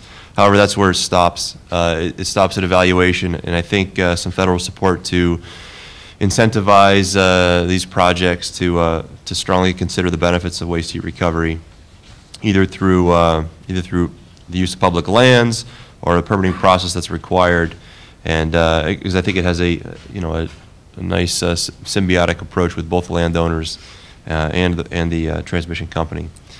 The other side of it is on the energy side. I think for us, waste heat recovery particularly doesn't get many of the incentives that other alternative energy production gets, and doesn't value some of the benefits that this type of technology provides, such as island moding and on-demand energy, along with that energy security of potential of for example, powering our military bases with their own power plants, essentially. Thanks, Josh. Fielder? Thank you very much. Three thoughts very shortly. The first one is that the invisible hand of the market seems to be doing a great job. All these problems notwithstanding, the U.S. is now producing 70 billion cubic feet of gas a day and 8.5 million barrels of oil a day. As regards regulations, I would think that the loudest example of what not to do is probably the Keystone XL. As a result of that project not going forward, Canada has decided to send that pipeline to the west and to Asian markets, which is a shame and a real problem for the 37 refineries on the Mexican Gulf Coast, because they run on heavy oil and you can't just flip a refinery from one type of oil to another. On a third thought, there is a lot of discussion about whether frac water regulation should be happening at the state level or whether they should be EPA mandated. There is many states, I think 28 states, already have requirements to reveal what's in the frac water, and I think this only makes sense because everybody wants to know what's going downhole and going anywhere near their drinking water. But I would encourage that process, whether it be state or national, to happen a little quicker, because there's a lot of uncertainty among the major players as to what to do next. Thank you. Thank you. Thomas, care to comment? Sure, I won't comment on the market or anything like that, but I would say, I just reiterate my points earlier, you know, as we look at how those pipelines are going to be placed on the landscape and the transmission placed on the landscape, the Nature Conservancy and and other groups have been looking at critical habitats, particularly here in the Central Appalachians, and ways that we can do planning to be able to reduce those impacts to those critical places. And we are happy to begin working with industry and policymakers and others to look at that. Thank you. Haley? Sure, and we are one of those partners that the Nature Conservancy is working with right now on critical habitat. We have several proposed regulations regarding well development and infrastructure development in Pennsylvania. So we're trying to keep the regulatory framework current with what's happening in the field. And certainly one of those items that we're debating and discussing right now with industry and environmental groups and the like are certainly impacts on the surface and impacts to threatened and endangered species and species of special concern. So it's an interesting process. Federal government is involved to a certain extent in some of the permitting, mostly with the pipeline permitting, but the remainder of the permitting really falls on the state level. Thank you. So with that, let me turn to technologies. So Josh, you mentioned your heat recovery technologies that you have in place. Piotr, you talked about some advanced pipeline technologies. So it sounds like lots of great progress there. But are there other technologies or considerations that the federal government, for instance, should take into account in the future as it relates to addressing infrastructure constraints? So I'll open that up to whoever would like to take the question to start with. Other federal government role in technology. Sure. Yes. One thought would be to make a concerted effort to tap the nation's geothermal sources. California has done a great job leading the way as always. Basically, all the electricity north of San Francisco is generated from geothermal, where TMK pipes are also used, and there's a lot of candidates for further development. As a large geothermal developer, I would support that. Yeah, I'd make a comment as well. We think about some of the comments that have been made here today. One of the aspects or one of the challenges that's been pointed out was about fugitive methane emissions. I think federal government funding for additional research to solve some of those issues as they've been illustrated, I think would be well placed. Anyone else care to comment? Yeah, as a working for a company that also distributes natural gas to utility customers, I think there's been kind of a on-again, off-again effort by the federal government to fund end-use technologies that would lead to greater efficiencies. And I think that is something that's should be on again if it's not. I think, you know, in terms of the infrastructure, clearly the processes by which pipelines are built today are much more, much less intrusive than they were in the past. So I don't know that there's much for the federal government to do there, but I do know that other industry groups such as GTI are working diligently and in some cases getting federal funding, I think DOT funding, for some of their initiatives. And then finally, as I said before, you know, it's not so much a technological change, but let me back up. The technology improvements that need to be made to make natural gas a motor fuel more accessible to large fleets, the so-called Pickens plan, I think has a lot of potential to reduce this nation's dependence on oil. And that would be liquefied natural gas technology, which has improved greatly, but I'm sure it can improve to an even greater extent. Thank you. Any other comments? No? So Haley, you talked about the role of the state of Pennsylvania and the involvement of regulators at the state level. I'm curious, I guess, for the rest of the panel, are you seeing any conflicts as it relates to regulations at the federal, state, or local level? And if so, what actions would you recommend? Any thoughts on that? Sure. So as I mentioned, the majority of the regulations are at the state level, but the federal government certainly plays a role, specifically the Army Corps of Engineers, in terms of permitting for erosion and sedimentation control for the development of pipelines. Pennsylvania has a little bit of a different permit. It's what's called the State Programmatic General Permit, and it's a joint federal and state permit. So instead of having a company be required to get a state permit and then in turn receive a similar federal permit, we have a joint permit, which is supposed to help streamline the permitting process for pipelines. Some groups are debating whether or not that has streamlined the process, so we're having ongoing conversations with industry and the Army Corps of Engineers to kind of advance that permit to make it a little bit easier to apply for. Equally as protective, but streamline that process a little bit.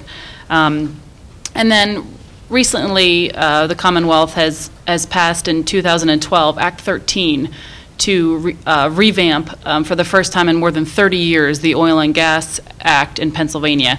And we've encountered a little bit of difficulty in some of the court systems in regards to some provisions of that act, but we'll continue to move forward, and ultimately the court's decision was that some of the decisions about local zoning, about placement of wells and pipelines and the such would remain at the local level. So there's still some discussions that are ongoing about that.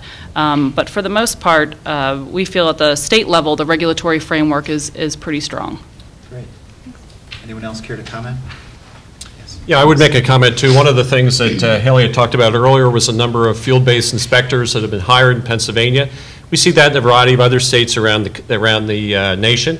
Certainly a program in place that would increase the credibility of those same inspectors through a certification process that could be done at the federal level to certify across all the states where natural gas is being developed, we think would be a real asset and certainly would go a lot further again in the credibility aspect of the programs out in the field.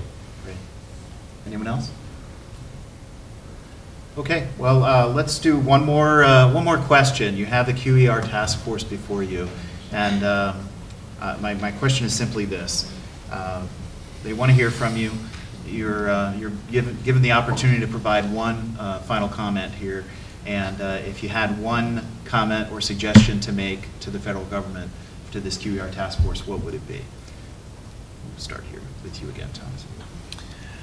Actually, I'm going to circle back where I started in one of the comments that I made. That was about the educational process. I just feel very passionately about that, and we see that not only here within the state of Pennsylvania or North America as a whole, you know, thinking about that, certainly the U.S. is the big part of this focus, but on a global basis. So it really is a big part of the dialogue that we see out there. It is one of the bigger constraints, as I mentioned before, a number of the constraints or a number of the challenges. A lot of those go back to some of the softer side of this conversation, some of the soft science side of this. And to make sure that we get that part right and we get that, we put a sense of urgency in that process on a collective basis and on a national basis. Thank you. Peter.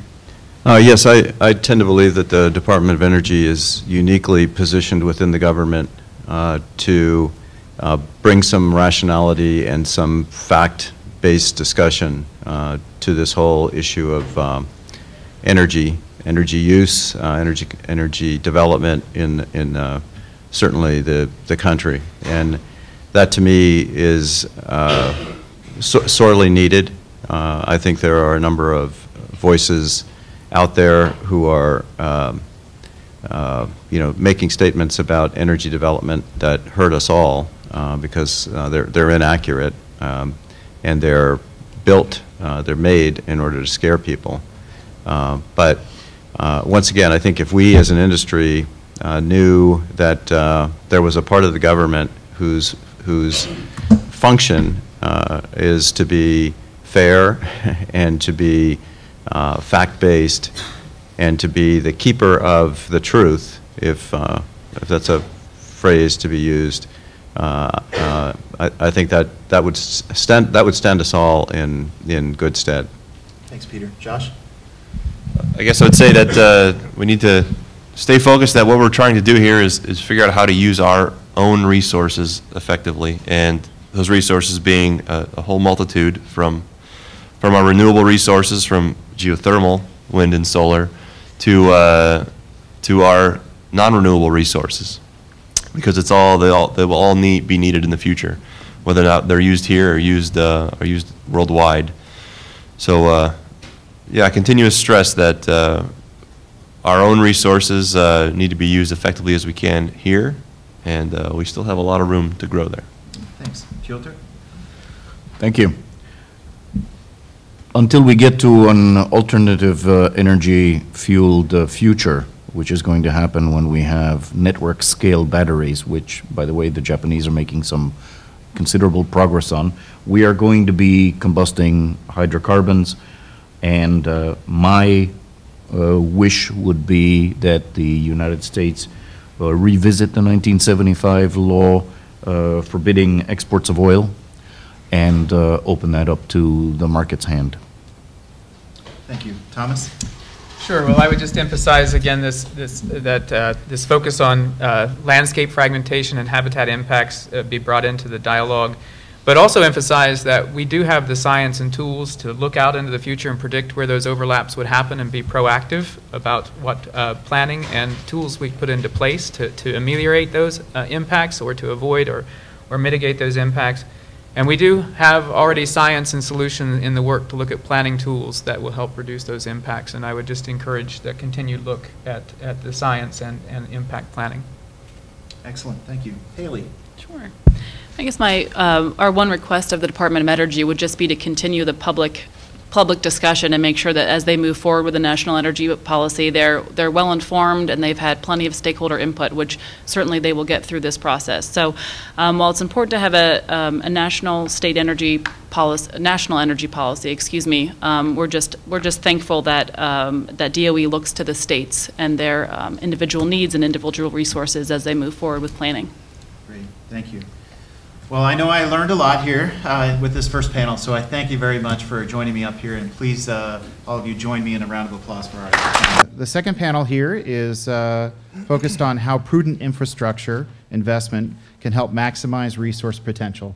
And joining me here at the front are Shelley Corman, Executive Vice President, Interstate Pipelines, Energy Transfer Partners, Rory Miller, Senior Vice President, Atlantic Gulf, Williams, Meva Lohr, Lead Research Analyst, Laborers International Union of North America, LIUNA, Chris Ivanto, Manager Development, Access Midstream, and Jim Sullivan, Member, Public Gas Policy Council, American Public Gas Association. So once again, we will go ahead and just start here with you, Shelley, with your comments. I think we've got to stand up. Okay. Do we have the clicker for like the...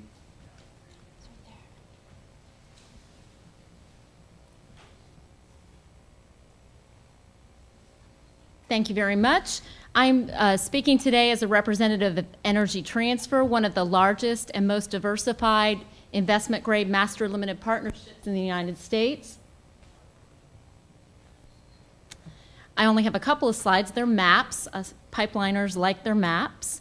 On a consolidated basis, our partnership owns and operates more than 72,000 miles of natural gas liquids, refined products, and crude oil pipelines.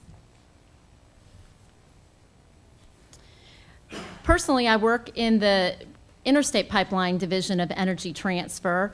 Our legacy pipeline systems shown on this map include pipelines in some of the traditional basins of the United States, not too much of what we've been talking about this morning, the Gulf Coast, the Mid-Continent, San Juan, and the Permian Basin. And those pipelines have operated safely and reliably for many years, but now have challenges with some of the gas flow pattern changes that we've been discussing this morning. Starting in the mid-2000s, the surge of new gas supply from shale formations has exposed the need for changes in our natural gas pipeline structure. Many of the producers in the nation suffer when their shale supplies cannot economically reach markets. Companies like Energy Transfer have grown and developed pipeline projects to help those supplies reach new markets, to reach liquid spots where the producers can sell their gas. And so, for example, a couple of the pipelines on this map are pipeline projects that we have put in service in response to the shale play. Energy Transfer first grew up, let me slide back here a second, with the rise in the shale supplies in the Barnett Shale, one of the first shale regions in the United States. But then I think you can see it more easily on this map. Some of our other pipeline projects were the Tiger pipeline system, which allowed the Haynesville Shale to reach markets, the Fayetteville Express pipeline, a joint venture with Kinder Morgan that allowed us to transport Fayetteville shale gas out of Arkansas, and the Mid-Continent Express pipeline, which was also built to serve the Barnett and the Mid-Continent gas producers. Each of these pipeline systems is supported by long-term transportation contracts. It's not possible to build the scale of pipeline project and to make the billions of dollars of investment without contracts and without predictability in the rules and regulations that we face. In the Haynesville Shale, for example, production in the region grew by 70% in the year after the Tiger pipeline project went into service. Although new pipeline infrastructure has allowed producers in specific areas to enjoy better market access, there are enormous shale plays out there that still require development, and there are a number of changes. I'm not going to rehash the changes that other folks have already described. Some of those market conditions, in summary, are just that low gas prices have really shifted development in the United States towards the natural gas liquids area and the development of the basins where there are the most liquids, and also into the Marcellus and Utica area. We've talked some this morning about the other phenomena in the industry, the demand phenomena. Those have, quite frankly, not kept pace with supply development. Some of the low prices are causing resurgence in our gas-intensive industries, such as steel and petrochemicals, and in power generation as well. Also increasing exports to Mexico and in the LNG export arena as well. So what is a pipeline company to do with all of those types of changes?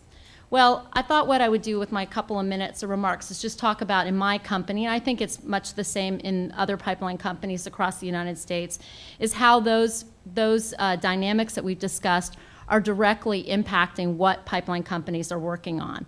For example, in Energy Transfer, we have undertaken an extensive build-out of midstream and natural gas liquids infrastructure in the Eagle Ford Shale area. We've spent $3 billion in that area since 2010.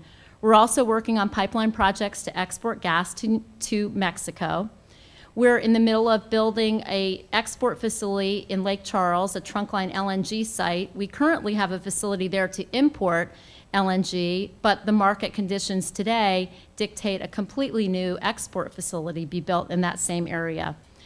We're making modifications to our pipeline systems, such as reversing the flow of portions of our system or abandoning systems to convert them to other uses. For example, one of the lines of our trunkline gas system is currently being abandoned and put into crude oil service.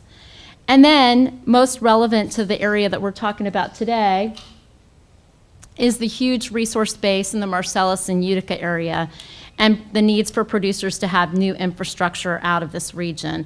Energy Transfer is developing a new pipeline system called the Rover Pipeline that will provide access from the Marcellus and Utica gas production areas for our producers, transporting gas westward to the mid-continent where it has market access, into Michigan, up to the Canadian border, and also connect in the Midwest to pipes that go to the Gulf Coast for some of the demand growth that we've discussed there. We already have commitments to the project of 2.6 BCF a day, and the pipeline project we believe will be sized around 3.2 BCF a day. We're running an open season right now to finalize our commitments and the sizing of the project, and it's a project we hope to bring in service in the fourth quarter of 2016. We're in the midst of the stakeholder processes. I think that's relevant to the conversations about what can be done to facilitate infrastructure. And participation by all the stakeholders early in the process is really what makes these projects a success and helps us deal with landowners and other issues that you encounter in building pipeline projects. So in quick summary, I agree with the comments of the panelists before about the changes in the industry and all of the great opportunities in natural gas. And hopefully this is an example of what one pipeline company is doing to meet those. Thank you, Shelley. Rory. Good afternoon. Looks like we're just past the lunch hour. My name is Rory Miller. I'm the Senior Vice President for Williams, handling our Eastern Interstate Pipeline systems, as well as our Gulf of Mexico midstream and deep water assets. I'm going to focus on some of the challenges facing the construction of new interstate pipeline projects. And I'll use a few examples as I go through to do that. There we go. You don't want to see that. I'll try to limit the commercials as I go along, maybe just to provide a little bit of context, though. Williams operates and serves 24 states and Canada. We've got about $4.8 billion worth of projects that are in some stage of the regulatory process today. And we have done a rough calculation. We believe that over the course of the time frame that the QER applies to, that we'll be investing upwards of $30 billion. So making some progress on this front is of utmost importance to us at Williams. A lot of things have already been covered. I think Shelley mentioned some of that too, and so I'll try not to be too repetitive. We're in a very fortunate supply situation right now with all of the new shale gas, and we're seeing very strong demand for clean energy, and we're certainly taking advantage, or trying to take advantage of that. The polar vortex provided, I think, a snapshot of where some of the constraints are and some of the bottlenecks are, and I've got a slide similar to the one that was shown earlier, and I'll just touch on that for a moment, and then I'm going to cover a little bit about our Rockaway and Constitution projects. But at the end of the day, what we're really after is regulatory certainty. If you don't have that, if you miss an environmental window by a month or two, the results in the in-service of the pipeline is easily 9 to 12 months. So meeting these deadlines and sticking to the schedule is of utmost importance. This graph shows the price differential on our Leidy system, and just real quickly you can see the spikes there.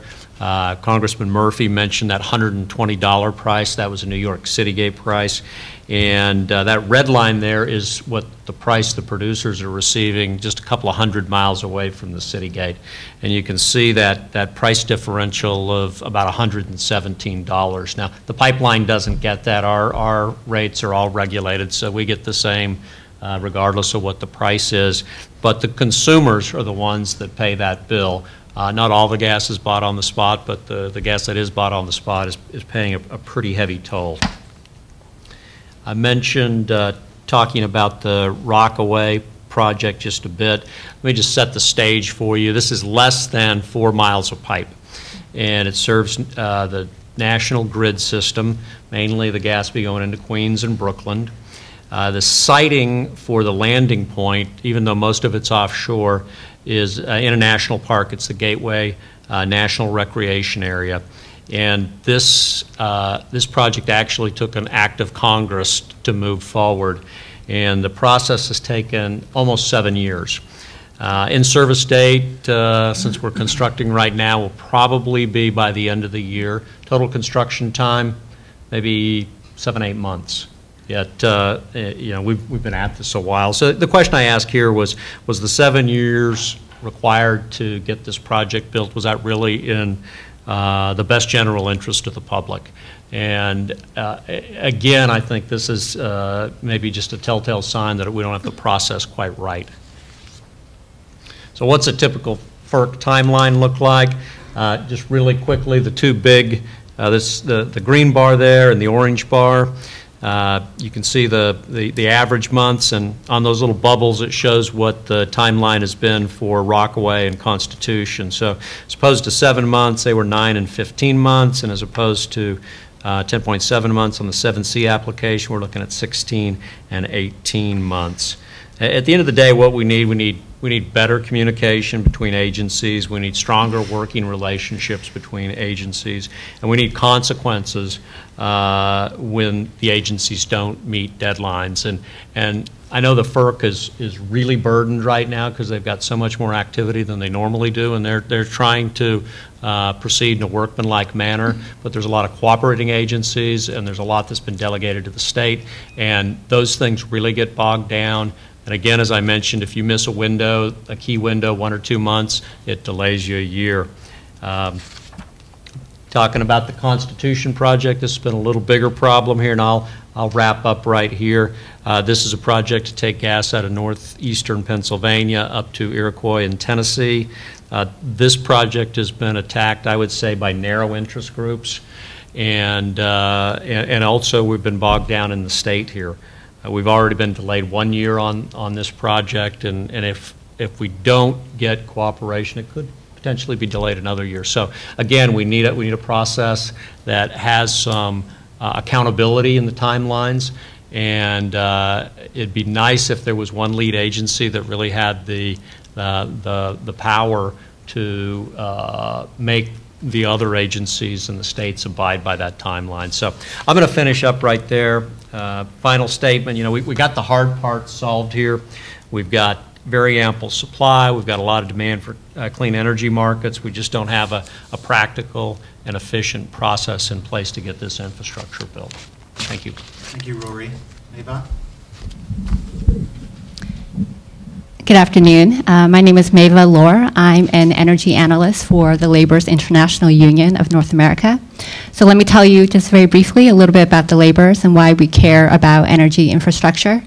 The Laborers represent 500,000 workers, primarily in the construction industry throughout the United States and Canada. Our members have been directly involved in building some of the pipelines that folks have talked about on stage here. Our union is a leader in advocating for smart infrastructure investments, ranging from the Highway Trust Fund to the Keystone XL pipeline. Our members construct and maintain nearly every type of energy facility, solar facilities, as well as nuclear facilities, as well as transmission pipelines. Additionally, through our pension funds, we invest in companies and private equity funds that directly finance energy infrastructure. Through our labor management training funds, thousands of members are trained annually in construction jobs in the energy industry. But most importantly, through our local hiring halls, we focus on recruiting and placing local folks for construction jobs in the energy industry. On behalf of our 500,000 members and our General President, I want to thank you for giving us the opportunity to participate on this panel and to offer our thoughts on this important topic. So as many of you know, the construction industry was hit hard by the economic recession. In 2010, unemployment rates in the industry were above 27%. But the one bright spot for our union was energy jobs related to Marcellus shale gas extraction in this region. Infrastructure investment, you know, folks have talked about how it's unleashed the resource potential of the Marcellus shale, but it also unleashed the labor resource potential in this region. Members got off the bench and back to work of supporting their families, feeding their families, paying for their mortgages, et cetera. From 2010 to 2013, our members worked over 15 million hours on building transmission pipelines in this region alone. And in Pennsylvania, we've completed about 900 separate pipeline jobs since 2011. We're starting now to see comparable growth in Ohio as well. Last year, pipeline hours increased 7 times compared to the prior year. So for our members, energy infrastructure investments are lifelines to good union jobs with pay that supports families and quality health care and retirement benefits. For many, you know, Secretary Moniz was talking about opportunity ladders, career ladders. For many, it's been exactly that. It's been a path out of poverty. And so we've been very privileged to work with a number of leading energy companies who value a well-trained local workforce and who value using local tradesmen and tradeswomen who will spend their earnings here to boost and support their communities. So as part of the QER process, we'd ask you to consider a couple of issues that are important to our members. The first is that we don't believe energy infrastructure is a partisan issue. It's expected that everyone wants energy, but no one wants a pipeline in their backyard. These dynamics make it even more difficult, even more important that pipelines and other energy facilities be judged based on their individual merits using objective, consistent, and transparent standards. Recent cross-border permit applications show how uneven the process has become. That is why we supported House Bill 3301, the North American Energy Infrastructure Act. This bill is not perfect, although it does provide a framework for timely review. We also believe that cross-border permit applications should increase their focus, should have an explicit focus on meaningful job creation, because we believe that supporting American workers and their families is in the nation's best interest. The second area of interest is identifying opportunities to improve the quality and efficiency of pipeline construction through skilled workforce development. So we know that there is a tightening of skilled labor in the oil and gas industry, but it's important that we not take shortcuts in training. So we believe that the use of a highly trained local workforce in conjunction with reputable contractors is the best way to meet our nation's needs. So our members have built some of the biggest pipelines in the most sort of formidable terrain. And so we believe that experience positions us to be effective advocates for skilled workforce development. So the DOE has the opportunity, or the QER has the opportunity to possibly initiate a collaboration on this issue, and we'd like to be a part of that discussion. Another area that we'd like sort of just investigated is just greater public disclosure on gathering pipelines. So we believe that it's true that pipelines are the safest way to transport natural gas and hazardous liquids, and gathering pipelines in themselves carry low risk. However, there is growing concern about the extent of unregulated gathering pipelines. So some states like North Dakota are exploring novel ways to track construction problems. So it's our belief that greater transparency helps build public confidence and has the potential to raise construction standards. Therefore, we would encourage the QER to review how greater disclosure could be achieved.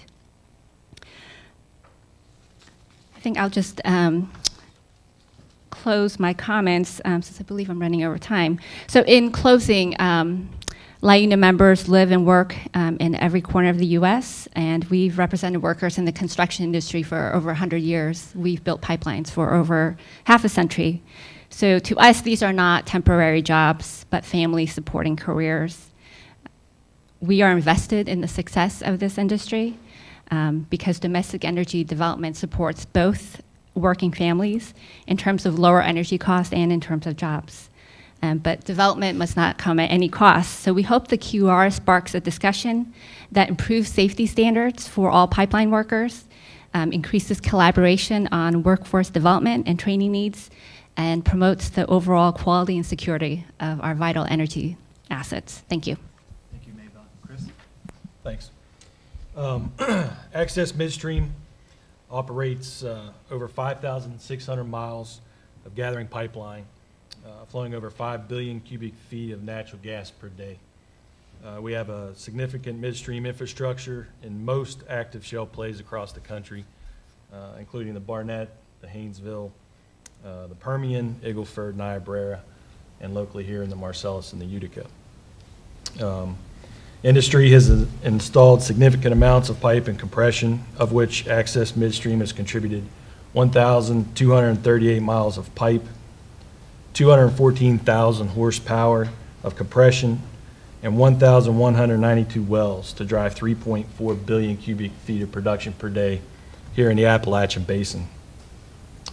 Similar to gathering and compression, significant cryogenic processing and fractionation investments have occurred here in the region, of which Access has contributed 700 million cubic feet per day of processing and 135,000 barrels per day of fractionation.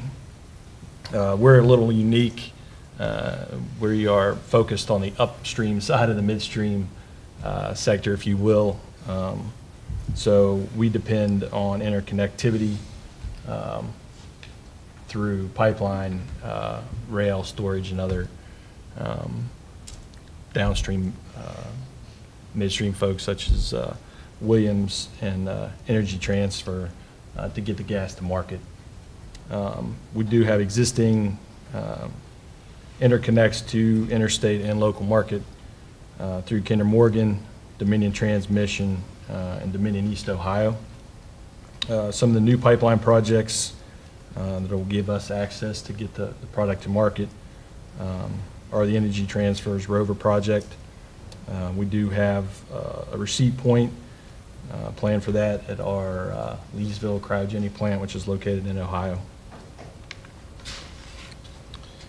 Currently, we do have access, or excuse me, a tap on the ATEX ethane pipeline, so we can deliver ethane to market in the Gulf through there. Proposed propane and butane, mixed butane pipelines that are supposed to come online in 2016 will give us access to markets in the South as well. Long-term constraints that we see, like I said, we're sort of in the upstream part of the midstream business, so some of the constraints or risks to us would be residue gas takeaway.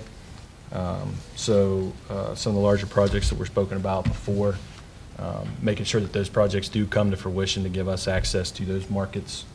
NGL takeaway is obviously something that we're watching as well, whether it be pipeline or local consumption. I definitely agree with what Mr. Miller said to say as far as permitting regulations. That can have a huge effect on the amount of capital that we spend and the amount of time associated with a project. We've seen permits take from 13 to 18 months to get approved, which again can have significant effects to our ability to serve our customers in the upstream markets. It would be great to have some clear guidance and consistency. We operate in Ohio, West Virginia, and Pennsylvania, but even within those states, depending on which district or region you're in, there can be considerable difference in how the local folks interpret the regulations or what they demand in the permitting packages and whatnot. Again, just related to the involvement of state, local, or federal governments, we do have a lot of issue too with townships that require much more significant demands when it comes to road crossings, things like that, above and beyond what the state or federal regulations require. So it would be nice to see some consistency across that band, not necessarily one way or the other, but just some predictability would be appreciated. That way we can spend the capital as efficiently as possible. Thank you. Thank you, Chris. Jim? My name is Jim Sullivan, and I'm the chairman of the board of the Norwich, Connecticut Public Utilities Commissioners. Norwich, Connecticut is a town of about 42,000 people located in eastern Connecticut, and we operate a 4-service utility in electric, gas, water, and sewer. And we're the only municipal gas company in the state of Connecticut and one of the very few in New England. In addition, I serve as the chairman of the board of the Connecticut Municipal Electric Energy Cooperative, which is a consortium of 6 municipalities and an Indian tribe that buys energy at the wholesale level and distributes that to our member communities. I'm here today as a representative of the American Public Gas Association. Our entire organization is at our annual conference in Lake Tahoe, Nevada, and I was the closest one to Pittsburgh, Pennsylvania, so I got this assignment today. APGA is the National Association for Publicly Owned Natural Gas Distribution Systems. There are currently approximately 1,000 public gas systems located in 37 states. Publicly owned gas systems are not-for-profit retail distribution entities owned by and accountable to the citizens that they seek to serve. Public gas systems' primary focus is on providing safe, reliable, and affordable service to their customers. The APGA represents the homeowners and small businesses that rely on affordable natural gas to heat their homes, cook their meals, power their restaurants, operate small manufacturing entities, and service businesses. APGA has long maintained that natural gas, and in particular the direct use of natural gas, can play a critical role in meeting our energy needs, reducing greenhouse gas emissions, and increasing overall efficiency. It is APGA's position that national policy should facilitate the use of natural gas instead of other more carbon-intensive fuels where appropriate. For example, using gas-fired water heaters for homes instead of electric resistance water heaters ultimately reduces greenhouse gas emissions by 1 to 2/3. Simply put, increasing the direct use of natural gas is the surest, quickest, and most cost-effective avenue, in our view, to achieve significant reductions in greenhouse gases. In terms of infrastructure issues, there are two items that I would like to briefly address.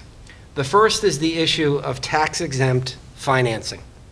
The primary way in which municipal local distribution companies raise capital is by issuing tax-exempt municipal bonds.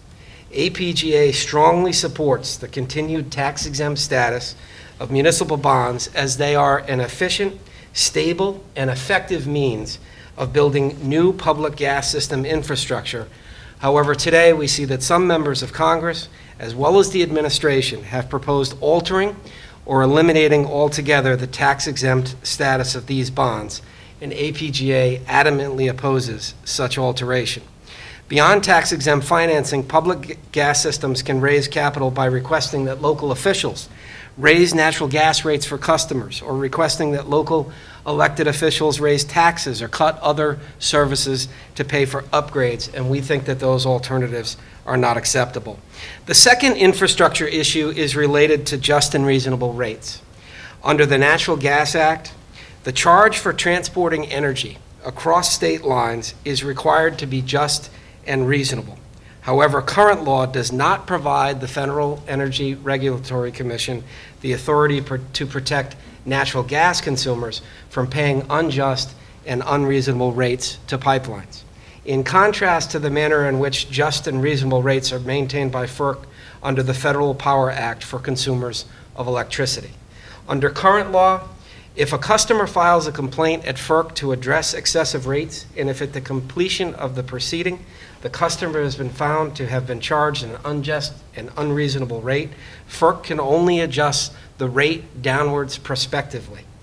That is to say, FERC can only change the rates going forward from the completion of the complaint proceeding and cannot provide refunds to overcharged customers. This lack of refund authority stands in contrast to the standing of electric customers who do have FERC protection that includes refund authority under the Federal Power Act Section 206. If electric customers are found to have been overcharged, FERC can require interstate electric transmission companies to provide a refund back to the date of the filing of the complaint at FERC, known as the refund effective date, as well as the charging of rates prospectively. This refund authority removes the incentive for interstate electric transmission companies to charge unjust and unreasonable rates and to delay the complaint proceedings, as delay simply means enhanced refund obligations to customers resulting from rates that are found to be unjust and unreasonable. This is an important issue for public gas systems since 95% of them are captive to one interstate pipeline. I again thank you for the opportunity to participate in this panel and look forward to the upcoming conversation. Thank you, Jim. So with that, let's turn right to our discussion. Just wanted to touch on some of the points that I heard in your opening comments here. So we've heard quite a few of you mentioned the need for regulatory improvements, process improvements, but at the same time I also heard folks talk about safety and security, which is sometimes manifested through regulation. So do you see that, do you see those two concepts at odds? And if so, how would you recommend improving the regulatory process? Rory, actually, you start us off with that conversation, so why don't you? Sure. Yeah, well, when you start one of these large infrastructure projects, part of the challenge is to get out with the stakeholders, and there are a lot of stakeholders, and you want to get out early and you want to get out often. Typically, we have a series of open houses, and we're trying to extract out of the community very much on the front end what those issues are. What are the areas that we need to avoid? What are the sensitive areas? And in fact, I loved hearing from Thomas with the Nature Conservancy about some of the tools that they're building, which again I think could be useful. If people are bringing issues forward, either individual concerns or they're bringing environmental issues forward, and they're truly looking for solutions, that's very productive. Those are things that we want to hear about, and we want to incorporate those into our project because then we're more likely to get through the process quickly, and that has huge economic benefits, and it means we won't miss another heating season without additional gas in the Northeast, for instance. So that's important. On the safety side, though, there's a lot of regulation that governs how we manage physical risk.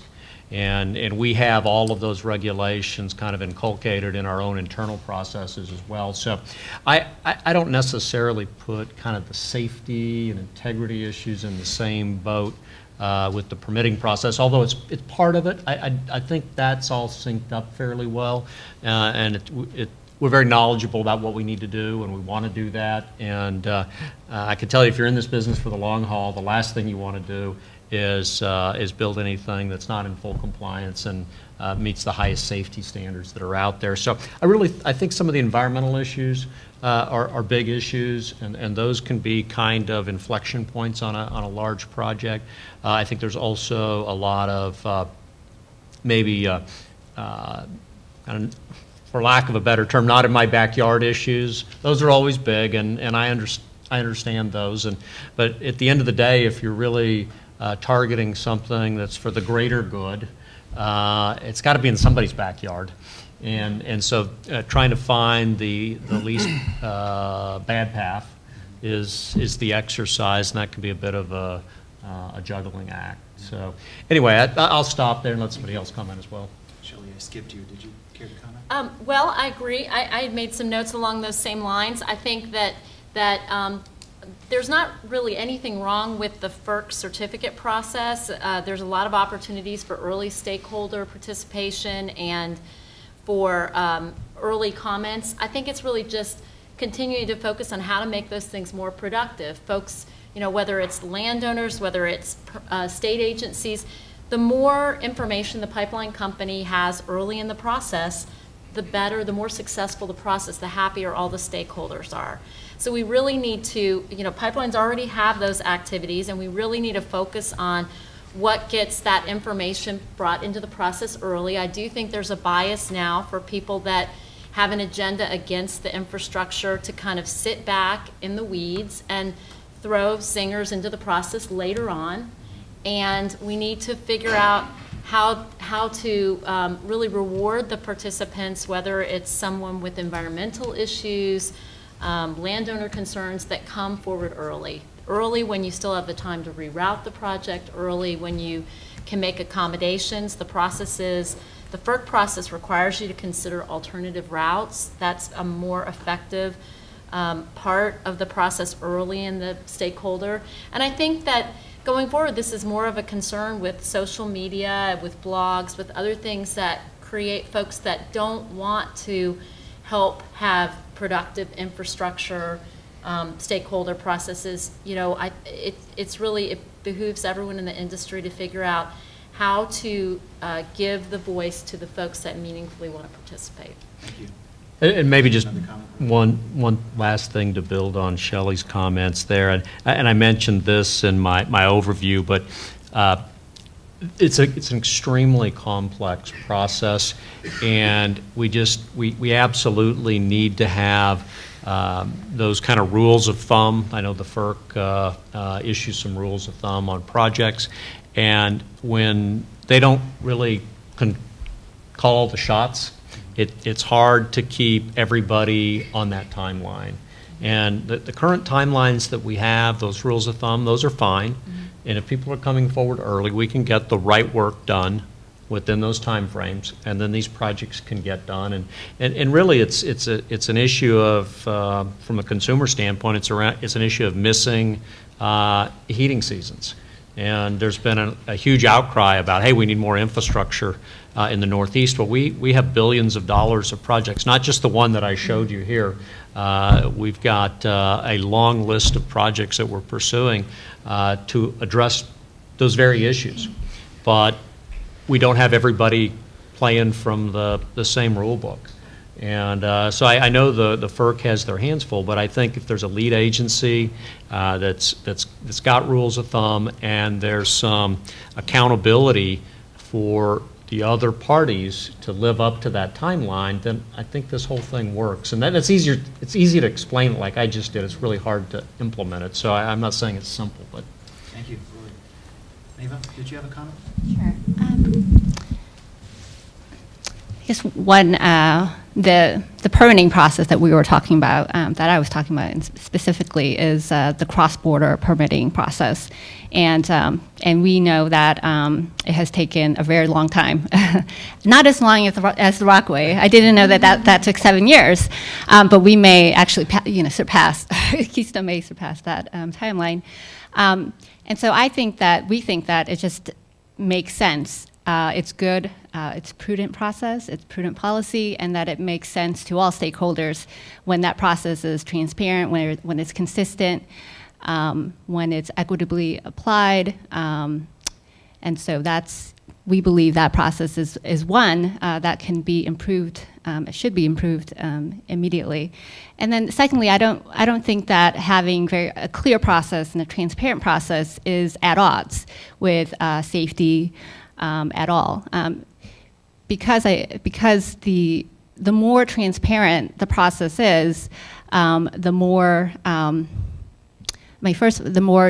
likely you are to have some public input. You're more likely to build public confidence, and you're more likely to troubleshoot some of the issues that you may not have known about prior to permitting. And it seems like the pre-filing process and the FERC process has actually helped facilitate that. And so we would just urge greater transparency in all sort of permitting and siting applications. Thank you. Chris? Yeah, I don't really see a big connect between safety or permitting, per se. Safety is our #1 concern, but we generally operate in an unregulated sector. I mean, I'd say less than 12% of our total mileage of pipe across the U.S. is regulated. But, as a prudent operator and as a company, we've decided that we're going to design and construct all of our facilities, to meet DOT standards. With regards to permitting, again, being unregulated, FERC jobs aren't something we deal with. It's more the state permit, related to erosion sediment control, and then federal permits related to crossings. So, again, timeline commitments would be great for us. Again, it's the unpredictableness behind when you file, when you're going to get it back, that really affects us. And then just some other things too. When you look at endangered species, there's guidance, but not requirements, and when those come out, say in the middle of a year, it makes it very difficult to, we've made commitments for, 2014 and 2015, and then some recommendations come out. It makes it difficult to, manage those expectations. We want to do the right thing and follow those, but when they come out, like I said, sort of mid-year recommendations, and then, you may or may not have to do this towards the end of the year, that uncertainty makes it difficult for us to plan our development. Thanks, Chris. Jim? So, no one ever wants to sacrifice safety, but, it's just a little consumer with a little company in New England, and there's been so much conversation here this morning. Let me just add a little bit of a fine point to it, and why someone like me wants to see the process sped up with regard to regulation, and whether that's an initiative of the administration, the FERC, the Department of Energy, the Congress. The idea of the polar vortex, and it's been discussed here this morning 3 times, and it's that date that you had up on the slide there, $120 gas. I think that was somewhere between January 21st and January 27th of this year, And that led to market prices on a megawatt hour for energy in New England were over $400. And at some points, they reached $800 a megawatt hour. That same kind of thing happened on July 2nd. Gas was at an elevated level, and energy was about $375 a megawatt hour. And this year, the peak on the Algonquin system in New England was not in January, it was in March. And yet in our little distribution company in Norwich, Connecticut, there were no curtailments that we experienced at any point in those times. And what's being lost there is a whole lot of economic activity, because the adverse economic impact in New England over the last 2 years has approached $10 billion. You can put a lot of pipe in the ground for $10 billion. And that money is going out the window in terms of increased gas prices and increased electric costs.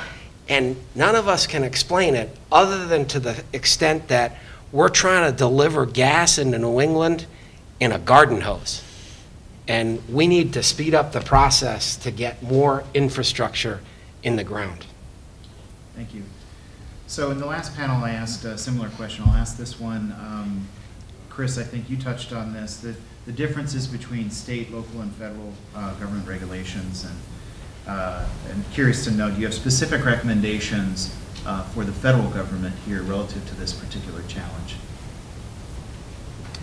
I don't know if it'd be a recommendation. I mean, just, you know, I guess the knowledge or the awareness that it happens. You know, I might, you know, in one county in Ohio, you know, cross 13 or 14 townships, of which each require something different. A lot of those meetings, you know, they only meet monthly, and if not, you know, if the advisors have something, they cancel it. So it may be 2 or 3 months, you know, before you can even get your opportunity to speak. And yeah, so again, it's really, you know, to me, the predictableness of the situation. So being aware of the challenges. Yeah. Anyone else care to comment about the role of federal government relative to those disparities in regulation? No? So I'm curious, in previous QER discussions, we've dealt with the electric grid. And one of the topics is relative to security is cybersecurity specifically. I'm curious on the natural gas infrastructure. Is that something that's being addressed? Do you see it as a challenge? And do you see, again, a role for the federal government as it pertains to cybersecurity for the gas infrastructure? Shelley, you want to start us off? Not my area of expertise, but certainly within our trade association, we have a group of folks that's very focused on cybersecurity. And yes, it is very much a concern in our industry as well, whether it's our control systems, securing our control systems, whether it's access to our compressor facilities and the equipment there either remotely or even on a physical level. I mean, we face those same challenges and attacks, and know, you know, our pipeline companies across the industry are in communication of the kinds of challenges that they're facing. So yes, it's an area of focus, but I don't have a specific recommendation. Sure. Rory, any thoughts? See nodding. Yeah, I agree with what Shelley said, but I will tell you that is a deep subject. Yeah. And if you're not extremely well versed in the minutia of it, it's as Shelley said, and I was at the INGA board meeting last week, and it was a joint meeting with the NGSA as well, and it was a big topic. And each of our member companies have got our kind of subject matter expert teams plugged in. We're trying to share across member companies and really take the benefits of the lessons learned and spread them around to all of the companies. I know that the attacks come daily, but we've got really good shields, and the statistics are a little daunting if you actually start to look at them. But if you have good defenses, I don't know of any penetrations we've had that, but there are a lot of things that are pinging on your system every day to try to get in. But do you see the federal government as having a role in some way? I don't know. It seems to me to be being addressed fairly well. Almost related to the last question, what could and the last question is what could the federal government or the FERC be doing? Right now there's a lot of focus on the gas day issue, and it seems to be we've got a little bit of a cold in the Northeast on the gas day issue, and we're going to give penicillin to the entire country. And that's sucking up a lot of time and resource right now. And I don't know that that's going to really drive a huge change for our industry. If you look at something like the permitting issue and the siting issues and how do we handle getting gas to people when they need it, this call for more, particularly in the Northeast, for more infrastructure, that would be a lot more fruitful thing to be spending the FERC's time on right now. And some other people would disagree. Maybe some of the ISOs and things think that's a really important topic. And I know there's some legitimate issues there, but it's a localized issue, and we're trying to solve it, I think, with a nationwide answer. So, sorry for dodging that question and answering another one. But Eva, did you have any comments on this one? Again, I don't have any area of expertise in this particular area, but one thing that I did want to address is security of existing pipeline assets. And so it is, most of us in here know that damage by third parties is the single largest cause of pipeline incidents.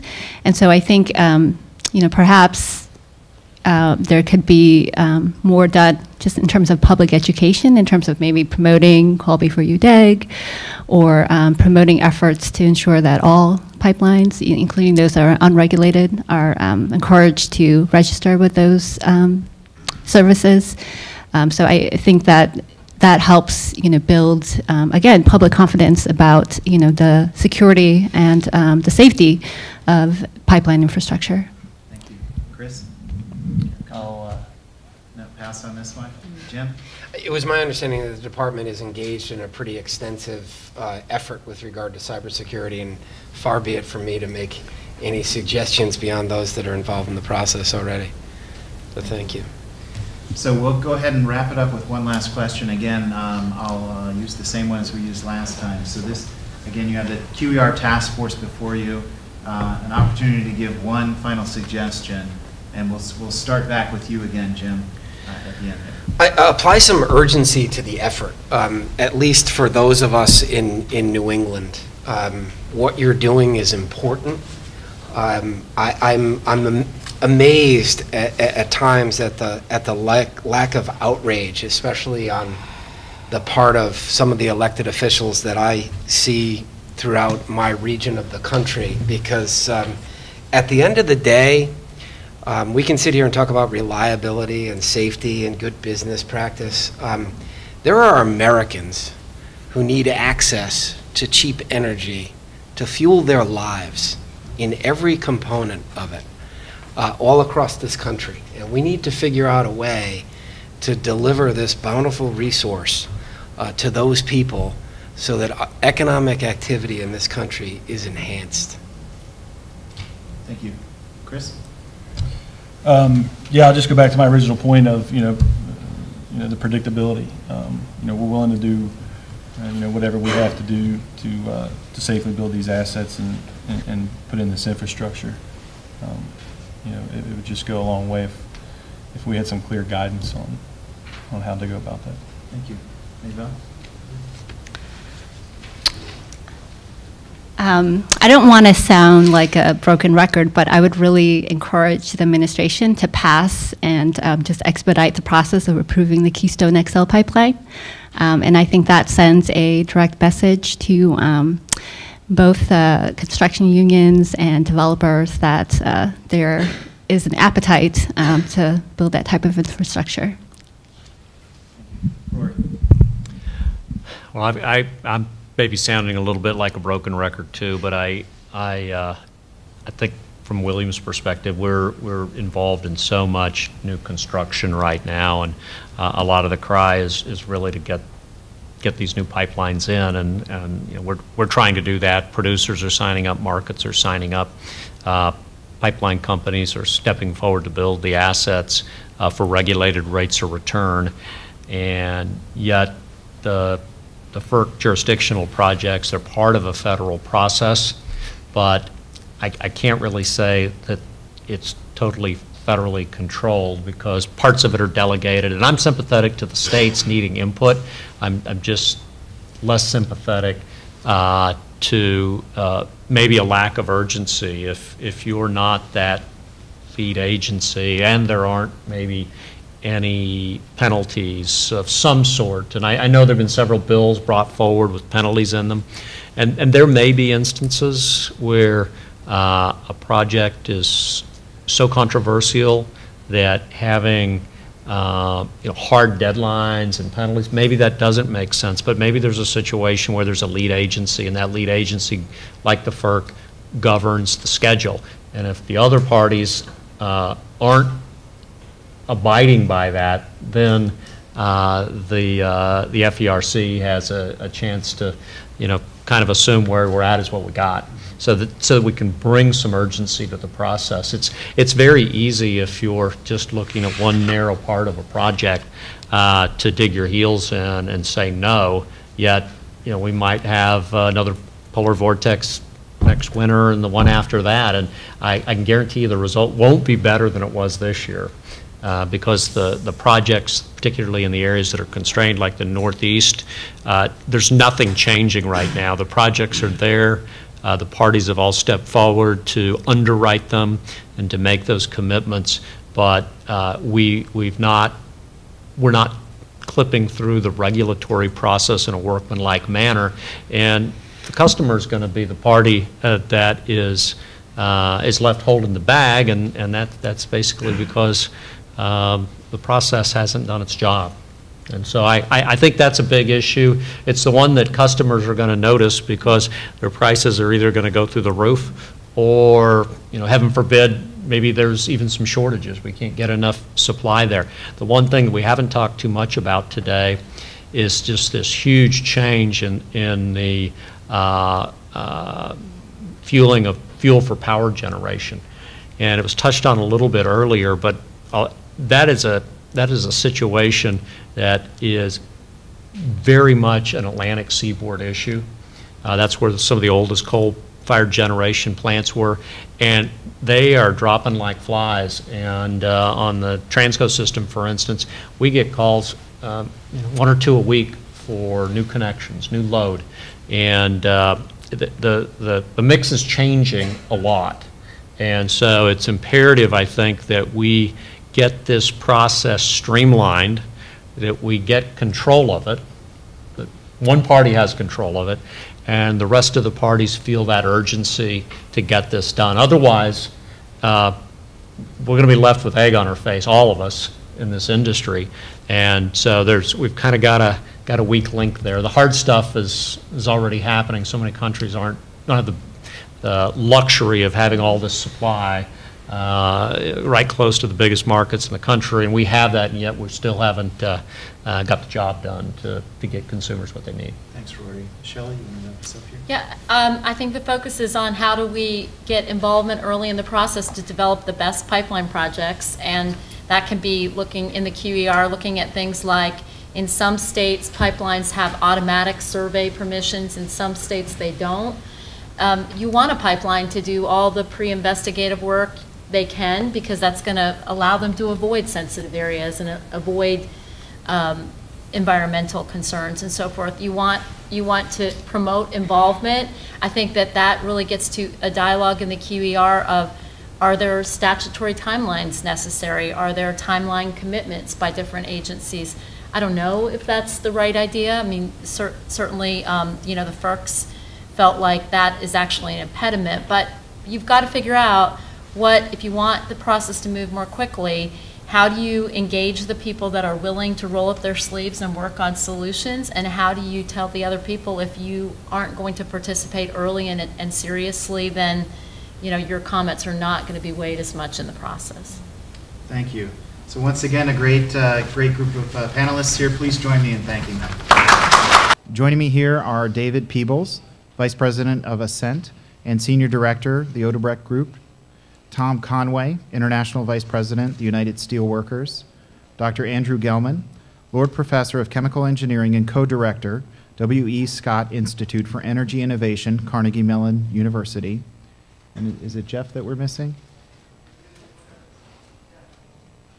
And Joe Sexton, Director of the Cambridge, Ohio Area Chamber of Commerce. And Jeff Herholt, Director of West Virginia Division of Energy. So we'll go ahead and get started right here with David Peebles. Mr. Peebles. Good afternoon. In the interest of time, I'll be very brief, and I think what I would like to bring out, and I'll repeat it 4 times, is the ethane value chain. Ethane value chain, ethane value chain. We have been talking a lot about shale and gas, and would point out that one of the elements called C2 that is found in this area of the Marcellus is ethane. Ethane is the feedstock for the plastic industry. And when we think about the impact on the economy and the impact in what we call the manufacturing renaissance, ethane is going to be an essential part of that. In the ethane value chain, as you go downstream, in this region of Ohio, Pennsylvania, Indiana, West Virginia, we have 60% of our nation's downstream manufacture of plastic products, whether they be diapers, medical devices, plastic bottles, etc. So we see a very important element here on the value chain as infrastructure, and why is that? Everyone previously has shown maps of pipelines. They are the circulatory system of the United States energy system. But many of the pipelines, if you look at them, are superhighway pipelines that are delivering product to the Gulf, delivering product to the East Coast, delivering product to Canada. And in the area of ethane pipelines, we have the same phenomenon taking place, where some of the ethane pipelines are delivering product to the Gulf, delivering it to Canada, and delivering it to the East Coast for export. If we are to have a regional renaissance, if we are to have a strengthening of the manufacturing capabilities here in this area, we need what I call off-ramps. If we built the interstate highway from Boston or Washington or New York to California and had no off-ramps, we would not have a developed country. So we need to think in terms of our infrastructure priorities, and I'm not sure that this can be managed or directed by the federal government, but we do need to have attention to the ethane pipeline situation, where we have de-ethanizers who are able to deliver within the region. Where do they deliver their ethane to? They deliver it to crackers. Crackers are very important. They are the thing that transfer the ethane into ethylene and to polyethylene, which would be the feedstock for these industries. From a policy point of view, this is certainly a challenge, and I think it is a challenge from what we call a public and private cooperation. We have had extraordinary cooperation from the states of West Virginia in our projects. We are building a stronger understanding among the downstream stakeholders in Ohio and Pennsylvania as to the potential of crackers, whether they be built in Ohio or in Pennsylvania or in West Virginia. But if we do not have an understanding of the need for the off-ramps or the need for the local infrastructure or regional infrastructure, and not just manage, whether it's through a regulatory point of view or through best practices, the ability to have delivery into the region, we're going to miss a big manufacturing opportunity. I personally am very optimistic. I was reflecting today on the role of the federal government in policy initiatives, and I'm sure everyone has a list of the top 15 or the top 10 or the top 5, but I would certainly start with the Bill of Rights. I would start next with the Louisiana Purchase. I would think about the Homestead Act. I would think about the Morrill Act that created land-grant colleges. I would think about the Intercontinental Railroad and certainly the Emancipation Proclamation. These last four were all under the Lincoln administration. I would jump forward to the Wagner Act of Roosevelt, which allowed the labor unions to really interface with the private sector and come to consensus on labor practices. I would look at the GI Bill of Rights. I would look at certainly the Marshall Plan. I would look at Eisenhower's interstate highway system, which was done under the National Defense Act. I would certainly put in the NASA program and the civil rights legislation of Johnson administration.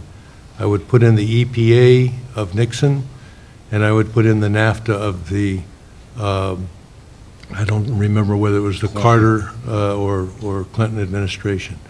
All of these were significant events in our nation's history, and they were a result of policy initiatives by the federal government. And if you look at the Intercontinental Railroad, many people talk about railroad barons who put this through and grabbed land and just built however they wanted, but that foundation was laid by the Corps of Engineers and a lot of topographical studies and route alignment studies.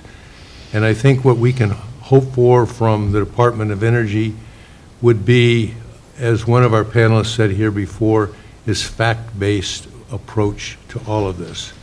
We do have to create consensus among public and private stakeholders. We have to have dialogue. We have to have some level of consensus. And if we don't get into the fact-based world, we simply remain in rigid positions. So again, our point of view for regional development, and I think of the Midwest, and if it's God's gift, Napoleon gave to the nation because of his warlike need for money. He sold us at a very low price the whole Louisiana Purchase, which is, if you reflect on it, from the Rockies really to the Appalachians, was French territory at one time. We have inherited, that's where our shale plays are, and hopefully we can optimize this resource that we have before us. And again, if we think about, in the particular case that I'm advocating some attention, is the ethane value chain. Thank you. Thank you. Tom? Well, David, I had never thought of Napoleon as the father of the shale gas play, but let me tell you a little bit about steelworkers, and then I want to talk about just really two issues.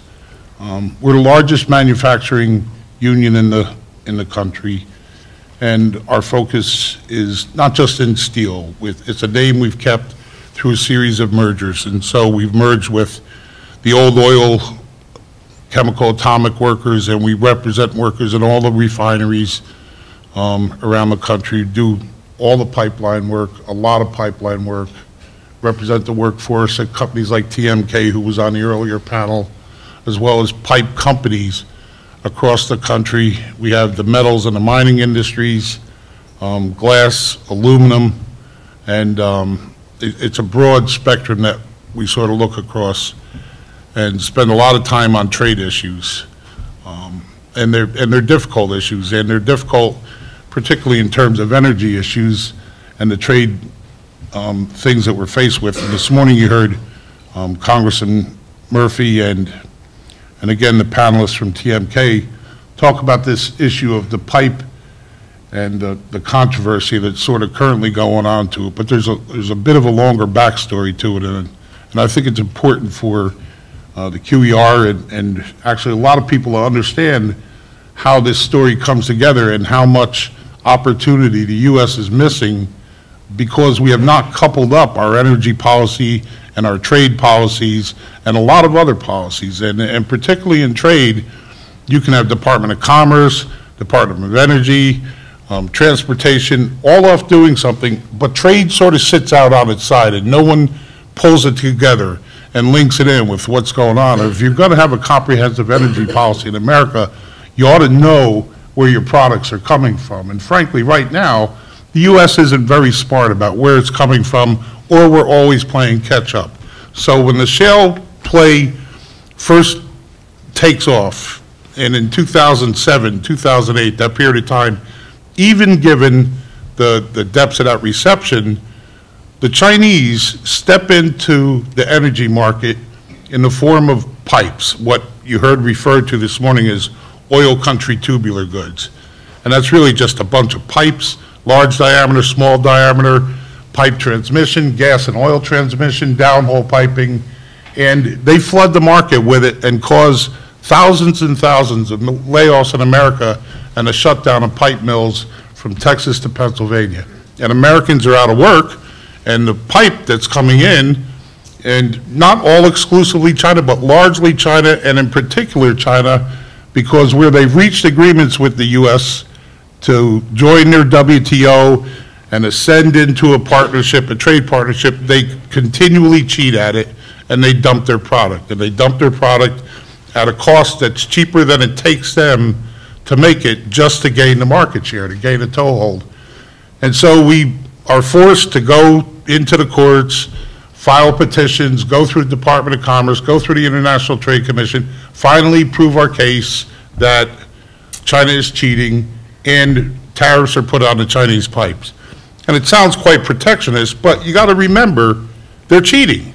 That's not what they said they would do, and they go off and do it, and they capture a big portion of the market and cause a lot of pain to a lot of Americans, and particularly to a lot of companies who've invested billions of dollars to prepare for the shale plays, and now the market's gone on them. And so as soon as the tariffs go in place, so do the Chinese and their pipes. And within a year, it pops up again in Korea. So now, in the last year, Korea has flooded the market. No one in Korea is using 1 inch of oil country tubular goods to drill in that country. But they have put up mills solely for export base. And so into this energy market now come all these Korean pipes. And the week before last Friday, we finally got a determination out of the Department of Commerce that has a range of tariffs on it from 10 to 16%. But 16% is real money when you're in business trying to supply equipment to an industry like this one. So it'll go through another process, but from the time that, I mean, here's sort of the tricks that happen. We filed that case in February, and until the determination a week and a half ago, this market got flooded with pipe because they knew the determination would be coming. So you had to sort of unload your pipe and get it into the market and get it into warehouses and get it into inventory here in the U.S. So now the inventory ledge, the overhang, will take a long time to burn off. And we see this happen a lot in energy policy. We saw it happen in the early days of the wind industry, where the U.S. wasn't prepared to do much other than stand up and erect wind farms, didn't really have the capacity to build the supply chain and build out the infrastructure to build the equipment. We saw it in solar, and it took a long, long time for the U.S. to sort of bring itself up to speed, to have a structure in place to really add value into jobs and communities with strong manufacturing bases.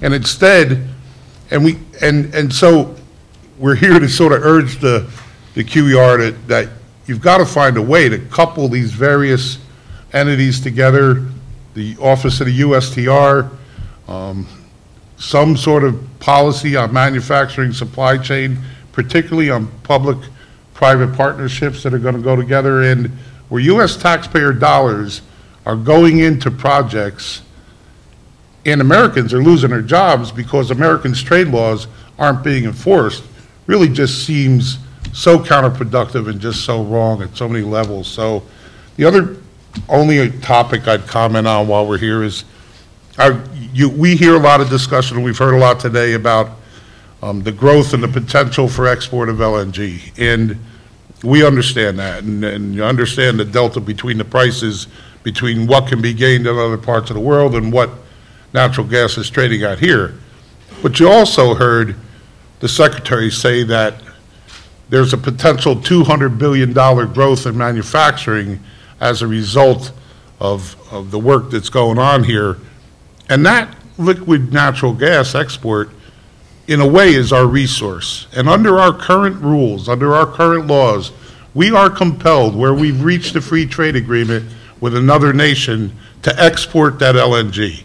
There's nothing new about that. It's been on the books forever. Our union is not so sure. It's a great idea at this point in time to expand that export potential and ship that resource that we now have a comparative advantage off to other countries so they can make something and ship it back here. And we think that needs to be a thoughtful discussion. Thanks, Tom. Andrew.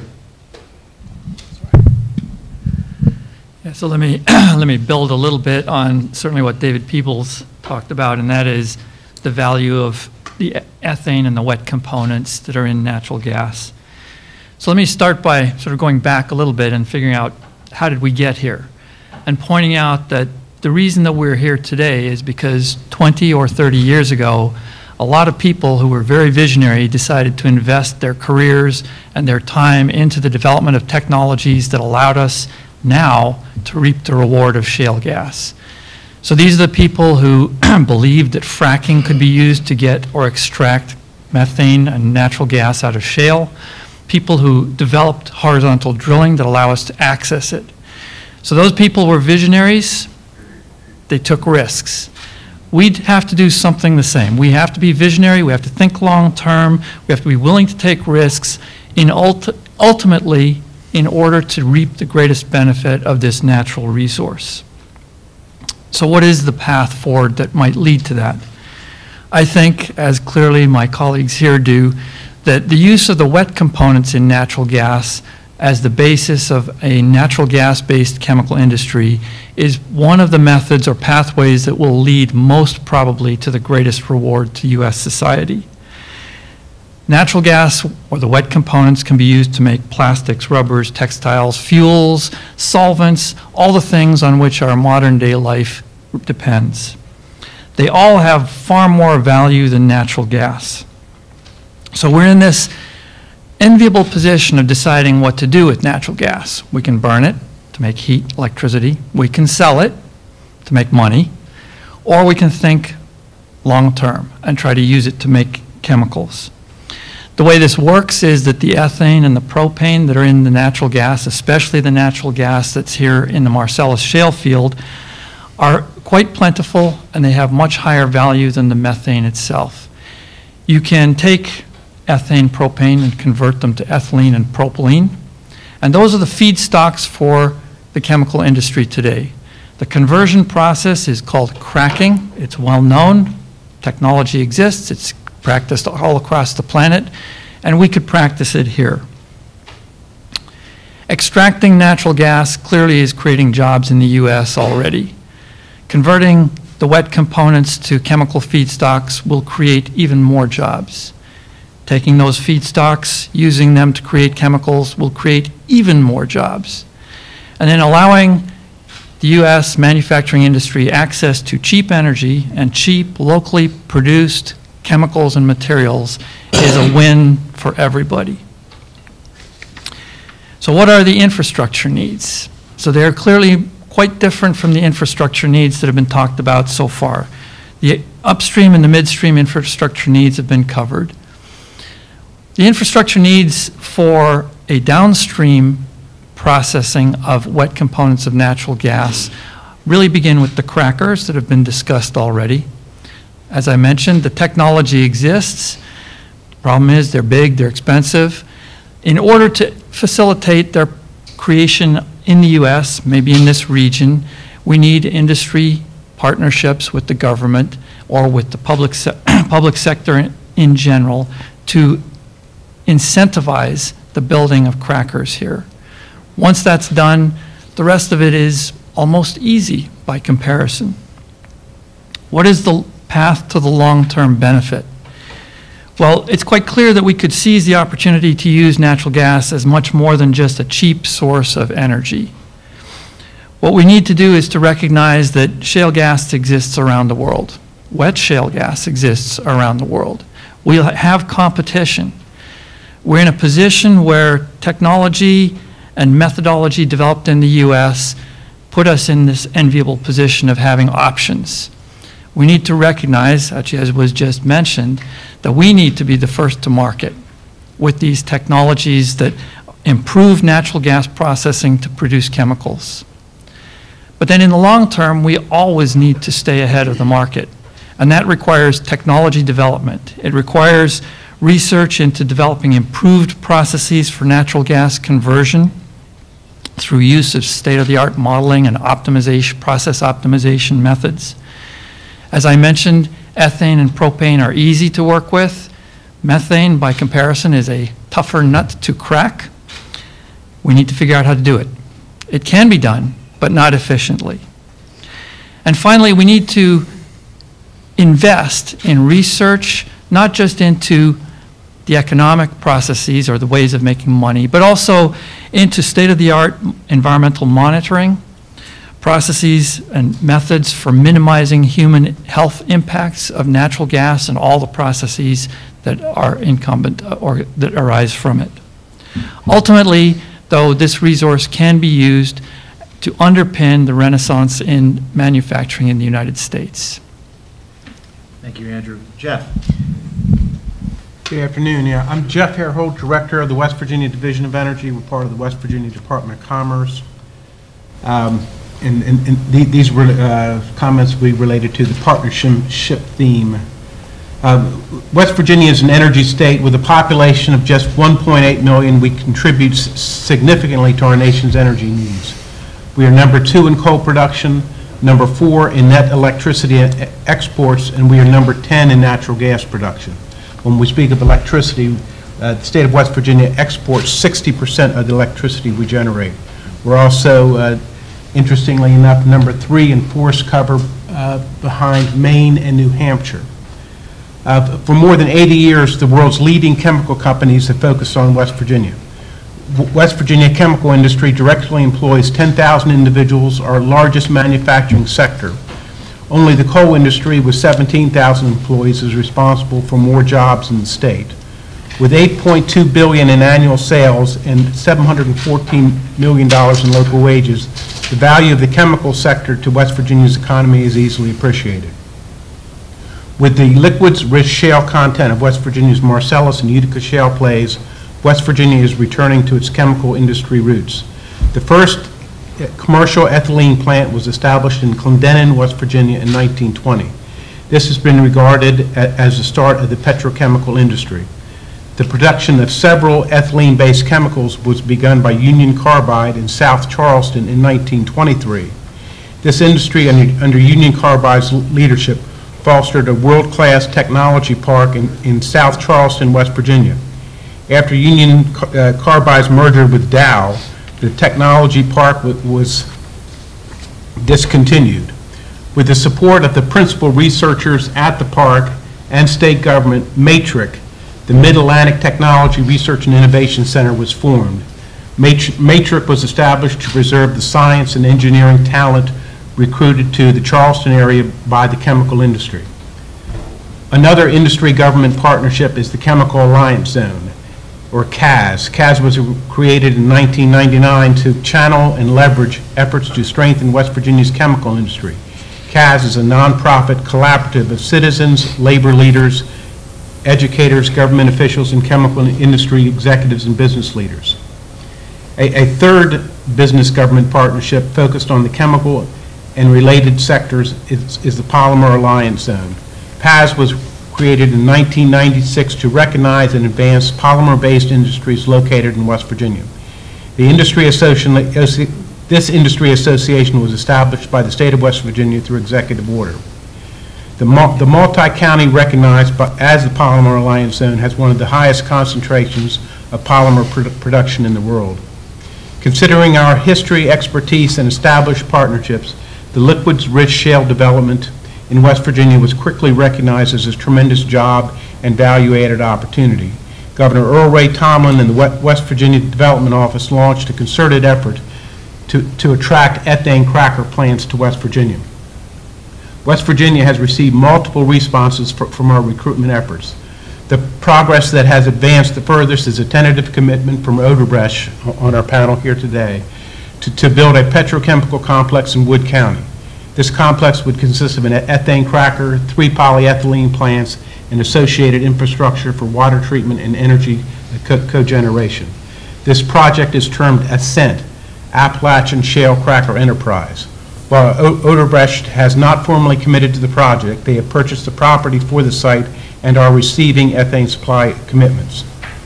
In economic development, the public-private partnership that is most important is a partnership between the host state and the corporation that selects it.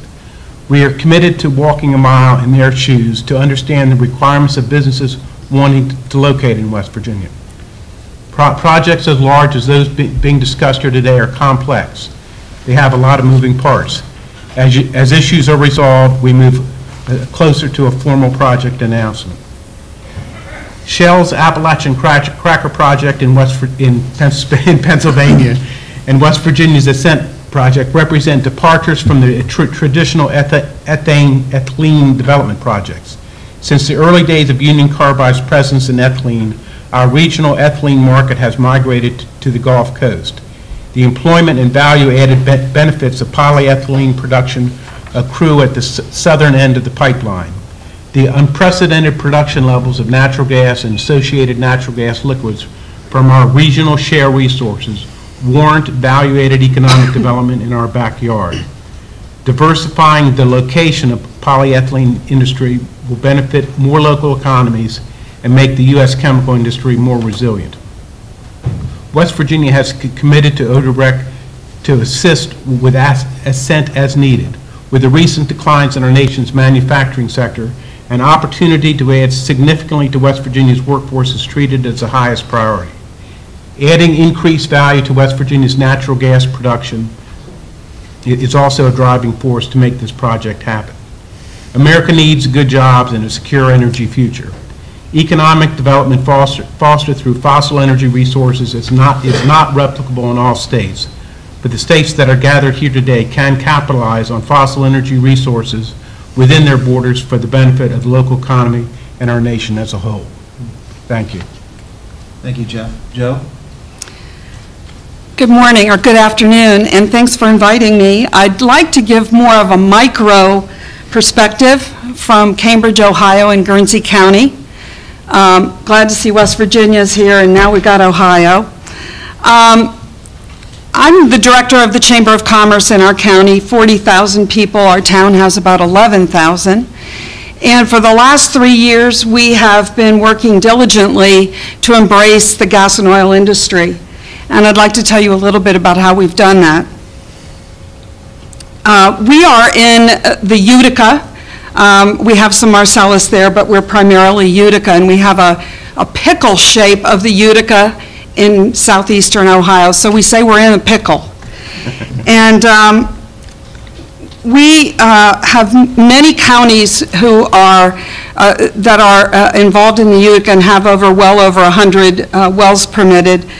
And the background of our area is really glass production, which was brought there to produce glass with the coal-fired ovens.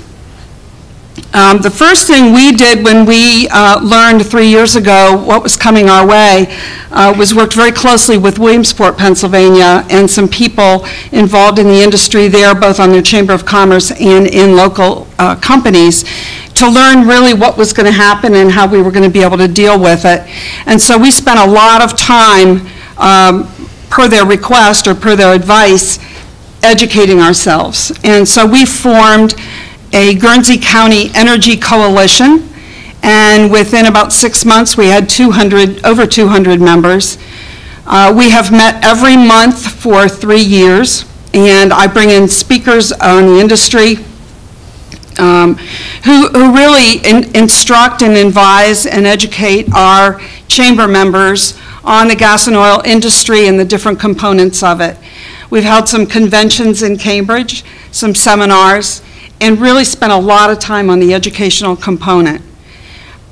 We felt that that was very valuable for our chamber members to be a part of, and they are the only ones that attend these meetings. However, we've partnered with our local media, and the local media records every one of these sessions and plays them on local television for the general public. We think this has had a huge impact in our county because we know that in order to make this successful for our economy, we need to embrace the industry and understand it and have a deeper knowledge of it. And so we feel that it has reduced the controversies that sometimes come with it. It's helped everybody understand how the industry works and how we can make the best out of it. We also have partnered with the media, and they present some gas and oil publications, some articles in the paper which educate also. One of the most recent things that has been huge for us is the Ohio State University Extension has contacted our county, and we have about 40 people who are working on a long-range plan. We've been through enough booms and busts in our county that we want to make sure that we have long-term sustainable growth with this industry. So the extension has offered to put a template together using our people that they can then go sell and promote in other counties and communities around the country. So we are in the midst of putting that long-range plan together right now, and we have all the key leaders in the community working on this. We think that this is the right way to go, and we can be the template for how other shale plays and other communities handle the shale plays in their areas. We think the biggest component of this is education, and we feel like we've really learned a lot about the industry, and we've seen a lot of growth and partnerships because of that. We've had partners with local colleges and universities also to develop workforce development. Thank you. So once again, let's turn to our discussion here for the panel. My first question, I heard some conversation about crackers and the technology there, but there's been little investment in crackers because using the local feedstocks from the Marcellus shale. It's sent down to the Gulf for processing. Can you talk a little bit about the market influences locally here or nationally that could affect this, and expand maybe a little bit on the role of the federal government in influencing the market in a way that might make this a little bit more efficient? Well, the market is influenced by strategic decisions, and I'm going to go back to the fact-based issue. If you look at a lot of national studies from Wall Street, they're Gulf-based prejudice. They have a bias for talking about the infrastructure in place, the labor situation. They say there's no skilled labor here in the Northeast. They say there's no infrastructure. Now, this influences in a very subtle way banking and investment decisions.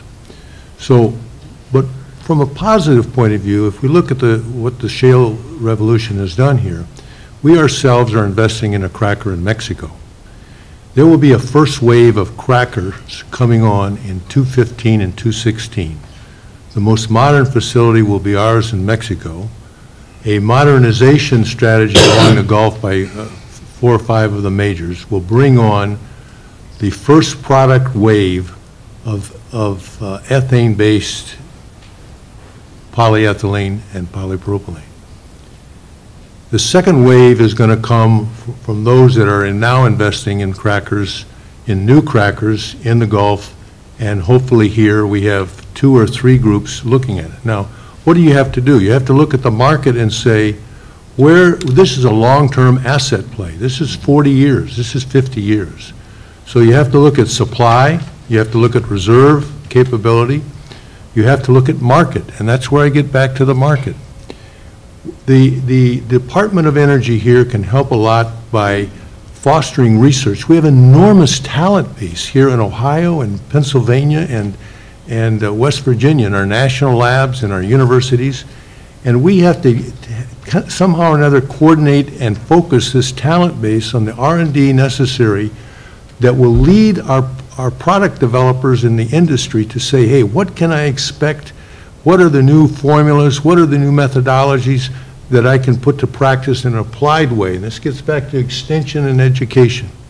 So if we're going to take advantage of this market opportunity, I think we need clear information about the assets we have here. There are people in the industry who claim that we do not have asset reserves sufficient to maintain a cracker and a commitment for 20 or 30 years. And what they do is they pull out a well profile and say that its production profile is like this, and then it tails off. And they don't count the tail, they just count the hump. And when you look at the new technologies of horizontal and vertical drilling, and you look at all the maps you saw today of where things are being drilled, we are confident that there are reserve levels sufficient. But that's not the national information being cultivated and promulgated within some of your research groups. Now, are they prejudiced? Maybe. Or are they ignorant? Maybe. Or have they just not broken out and delved into the particularities of this area? You should go to some of the conferences in the Gulf, and they will tell you there's a labor situation, you can't build. And when we do our own analysis here in the Northeast, we probably have a better skilled labor force than the Gulf. We are building in the Gulf. We have to retail recruitment. Here we work with unions and we say we want 40 welders, you get 40 welders. They're drug-free. They've been processed. And so the message that I would say in regard to the cracker is going to come, that investment decision is going to come from good information about your resources, good information about your labor force, good and solid information about the research and R&D that you have available, and let's try to focus and foster what we call a cluster development. We do not want to develop this asset the same way we've done in the past of an extractive model. We have to develop a downstream, that's why I went back to the ethane value chain. We have to develop and maximize and optimize what we have here for the benefit of the people in this region, not somewhere else. Thank you, David. Tom, any comments? Other than it's good to have a drug-free welder. Look, but I think my friend in the Gulf, we hire 10 people and we lose 4 because they can't pass the drug test. No, it's a big deal. I'm not making light of it. I'm serious. It's good to have a drug-free welder. Look, I think this is exactly the issue we faced. We had a problem here in Pennsylvania 2 years ago. We had a major refinery in Philadelphia going down, and everybody had concluded it's a lost cause. It's just going away. We were able to get a good partnership together between the administration, the governor here, a private equity group, and the refinery owner, who was sort of working hard to find a way to step back. And we got a plan to bring Bakken into that refinery, and it's running fine now. It's doing good. And I think the next step there can be, how do we take advantage of sitting on top of this shale play and doing more in that refinery, and all the discussions up here with Shell and the cracker up in this region too. That was a steelworker facility that went down that is under discussion and where it's going. So look, it's incremental. All the discussion about is the resource here or not, you know, David's right, you can read it both ways all the time, but I think step by step, and successes lead to other successes. And the refinery we did on the East Coast has been really a grand one for Pennsylvania, and I think there'll be more. Thank you, Tom. Andrew, any comments? Well, perhaps to rephrase a little bit what David said, the way to look at it is it as an infrastructure problem. So to create the chemical industry here requires not just crackers, but all the other infrastructure. And infrastructure actually includes people. So it's people, it's consumers of the ethylene produced by crackers, it's the entire value chain. The other point, I guess, that needs to be said, or should be said, is that whereas this morning we heard people imply that they didn't like regional solutions to their problems, this one requires a regional solution. So it really does require local states and municipalities to get behind this whole development project. And, you know, it's the case that on the Gulf Coast you have most of this infrastructure, but you have to make a case for reinvesting and reproducing that infrastructure in this region. Thank you. Jeff? Yeah, I think probably the most important thing the federal government can do with these kind of developments is just let it happen. I mean, we saw with the Supreme Court ruling on the Tailoring Act, I mean, we weren't able to back away from a requirement that our major industries have some kind of a CO2 limit. I mean, we need to be appreciative of the relevance of major economic developments in our economy. We need to husband those assets. You know, to be kind of frivolous about where our energy comes from is not in the best interest of the economy of our country. Thank you. Joe? I'm going to take the opportunity to talk about drug-free welders, and because I can't address the other issues to that extent, but one of the partnerships that's been very valuable for us locally in southeastern Ohio is a partnership between Pioneer Pipe and a local career and technology center. And some other things that are going on. We like the idea of getting people excited, getting the youth excited about manufacturing again, and that many youth think that manufacturing is dirty, old, greasy, dark, dingy places to work, and we realize that that's not the case. So we're trying to, and understanding the drug challenges and actually the challenge of a lot of young people who don't want to work very hard, and trying to get them into the gas and oil industry and understanding that they're going to have to work hard. Trying to start a little earlier, like in the junior high school level, getting them into manufacturing firms, getting them exposed to those areas and how much fun it can be to be in manufacturing, getting them exposed to the idea that they can't be on drugs and that they're going to have to work hard, and try to instill that work ethic in them early so that when they get to the point of being able to have one of these well-paying, wonderful careers, that they're ready for it. So I just wanted to add that component. Thank you, Joe. So thinking back to your original opening comments, I was intrigued and wondered if maybe you guys were in cahoots a bit, because I heard a history lesson, and then I heard that turned into an opportunity for us to be visionary in the future.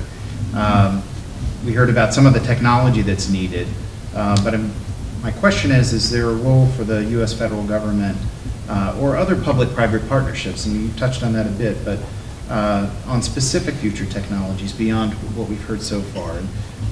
If you recall, the panel really is focused on sustainable economic development out to 2030 and beyond. So can you maybe expand a little bit on that, technologies that could help us expand economic development? Well, if we look at the polymer industry, and that's a big word, but it's basically plastics, and it infuses all of our lives, from medical devices to diapers to automobile parts, and there's all sorts of new material combinations, and I would really put the focus on R&D. The federal government can help on R&D, and if we optimize our existing institutions and we give them incentives to collaborate, we have extraordinary, just this complex we're in now. If you go over into Ohio, the Case Western Reserve, if you go to Ohio State University, Battelle, some of the things that were mentioned that are happening in West Virginia, we need to optimize this. And I think you, as a federal government representative, Department of Energy, you hand out grants. You hand out research. If we focus this on a regional basis and focused it on the polymer industry, I think that would be an extraordinary facilitator for the manufacturers that are in place now, and some of whom don't know what could be. They need to be in an extension model. I'm not talking about basic research necessarily. I'm talking about applied technologies where they are shown and helped. We have a young gentleman here. We have an R&D facility here in Pittsburgh where we bring a client in and we say, let's prototype what it is you think you could do, and what is your market. Now, let me give you an example. You have, everybody goes to Starbucks now, and you grab that cup of coffee, and your hands get hot, and then somebody goes and sues Starbucks. So now they put that brown cover on. Now, why are they putting two pieces together? What we're trying to do is to do a research that would give the thermal capabilities of the cup so that you wouldn't need to add on. So that's an economy of materials. So there's a lot of things in R&D. I'm not going to get into the list, but if you prioritize the polymer industry in this region and you optimize the assets you have in place and you start to sprinkle around research that is relevant to these areas and begin interinstitutional collaboration, we'll have a great deal of payoff. And we as the manufacturer and those in the downstream will benefit. We need to create a market here. The market that we have now, what we're selling to the advantages is a logistics advantage. We're selling the fact that we can get ethane without shipping it to the Gulf, the fact that we can deliver it to the market without bringing it back from the Gulf. But the big advantage is going to be on the new products. If we can take some of the things that will be developed and take them out to the field and show the manufacturers, we can say, hey, we're going to charge you 5 cents more, but you're going to make 50 cents more. This all has an R&D basis, and it all has an extension approach to the dissemination of knowledge. We have to have both. Thank you, David. Tom, any comments? Well, yeah, look, I would agree with David. I think predominantly research and development is driven in the U.S. is driven by the manufacturing sector. And that innovation, that development is crucial, everything we've done. The problem with it from our perspective many times is that it leaves. Yep. And so, you know, we can all pull one of these out of our pocket. This technology was all developed here. There's very few jobs in the U.S. as a result of this telecommunication boom. And, you know, you can say, well, it's small, tedious work, we don't want to do it. That's nonsense. We have a lot of people who'd be happy to be making this glass, making these products, assembling these things. So if we're going to incentivize an industry to make something, we shouldn't let them then put it on a boat and ship it somewhere else to send back to us. And I think we miss those principles a lot. Thank you. Andrew? Yeah, so I would, as an academic, agree with research being an important component of what we need to do. But maybe to go above and beyond that and maybe address Tom's point a little bit, you have to do research and then you have to convert it into products and get it into the marketplace faster than the other guy. Sooner or later, the other guy everybody catches up, right? So you need better technology that is probably derived from R&D programs somehow, and then you need better mechanisms to translate that into products and market value. Thank you. Jeff? Sure. There is a research consortium that gets Carnegie Mellon, Pitt, West Virginia, Penn State, and others. Excuse, I don't know them all. But that seems like that group could be a good way to put this research agenda into play. I mean, certainly the whole issue of what West Virginia has with the Marcellus, with the Uticas, how to make more jobs out of that.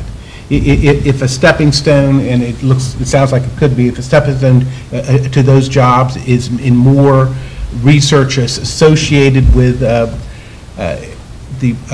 production of materials from the wet gas constituents, and certainly that seems like a logical way to go. That's online. Thank you. Joe? I don't think you can underestimate the value of visionaries. We have a visionary in our area, Dr. Paul Brown at Zane State College. He really has driven a lot of the vision and the things that we're doing in southeastern Ohio. Dr. Brown is envisioning a technology corridor in Appalachia to take Appalachia from poor Appalachia to progressive Appalachia. And he talks about this technology core or corridor being very similar to what Research Triangle Park is down in North Carolina.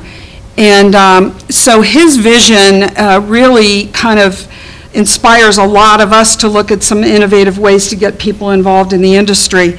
And one of the things they've done at their Cambridge campus that they just built, completed this past year, they have a land lab there where they've actually put a well on it and they've drilled and got a pump jack out there now. And they're really doing some innovative things. I think there's a lot that can be done locally. It doesn't always have to be done on a large scale nationally or federally, but some local visionaries can really change the landscape a lot for the workforce development and economic development. Thank you. So for the last question, we'll stay with you, Joe. Again, just like with the other panels, you have the QER task force here. They're anxious to hear what you have to say. What's your one suggestion, recommendation to this group? Well, I think providing the funding and helping with grants and that type of thing for allowing the visionaries to do what they want to do locally would be the biggest request we would have. Thank you. Jeff? Yeah, I think we need to really be serious with this all the above discussion of our energy resources. I mean, without caveats, I mean, we are a nation rich in energy resources. We are a nation that's short on jobs. You know, we could certainly use our energy resources to stimulate a more engaging economy for our nation's populace. Thank you. Andrew? So I think I would say that, and it's been mentioned a few times here before, but public education is key to allowing many aspects of the opportunity that we have to evolve as smoothly as possible, to make sure that the public has a solid understanding of the realities around developing industries based on natural gas. Thank you. Tom? Just that as you're developing energy policy going forward, you find a more collaborative, closer way to coordinate with both ITA, USTR, and other agencies and departments who impact this tremendously. Thank you. David, final comments?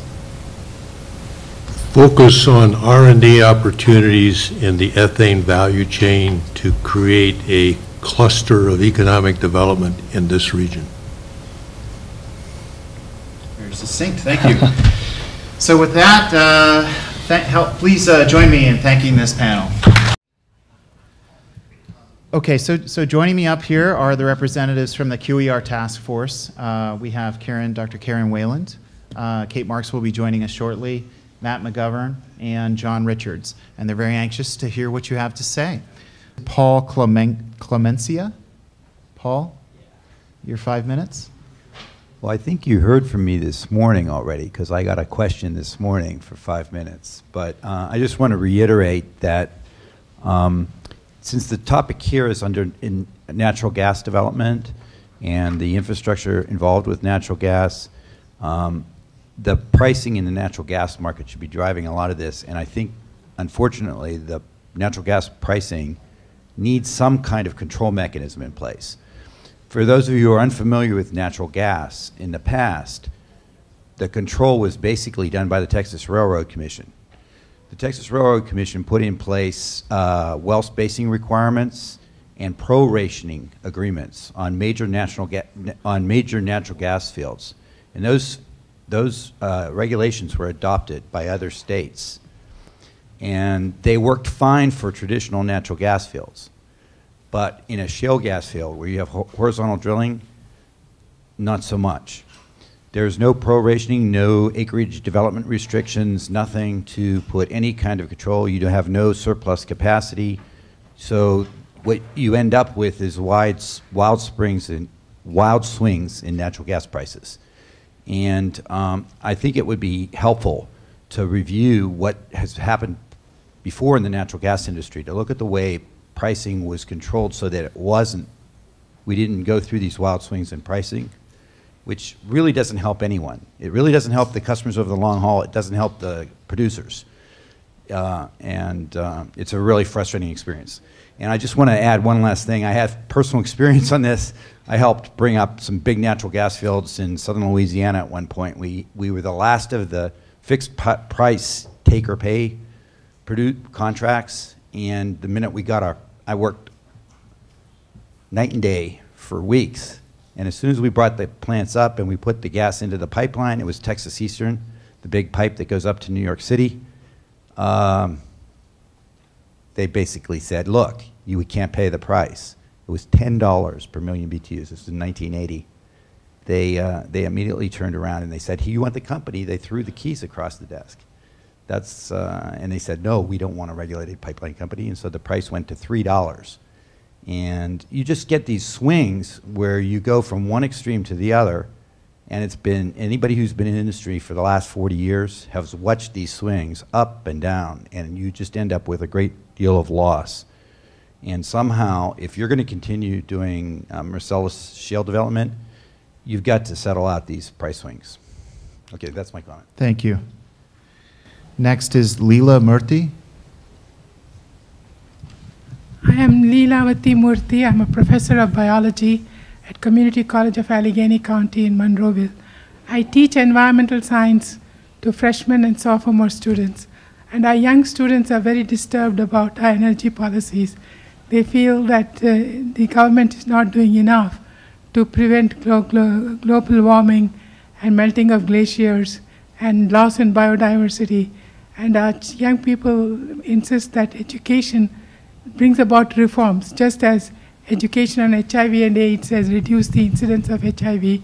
So also education on energy will help people to reduce the consumption of energy by patronizing mass transit, driving smaller cars, converting biomass into energy.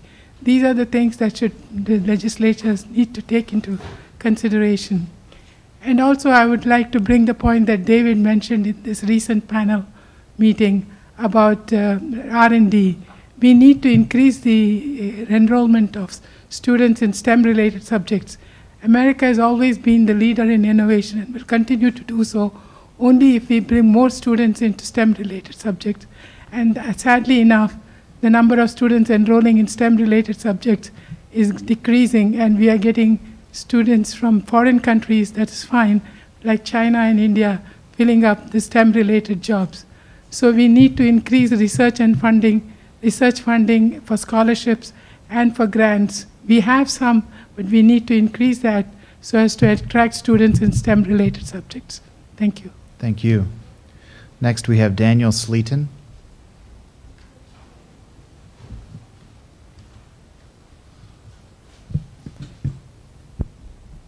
Daniel Slater. I teach at Carnegie Mellon School of Computer Science.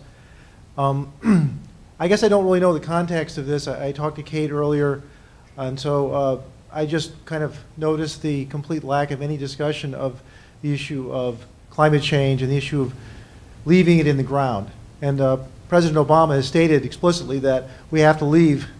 We've got most of the reserves that have been discovered of fossil fuels have to be left in the ground or we're going to destroy the planet. And even President Obama stated that.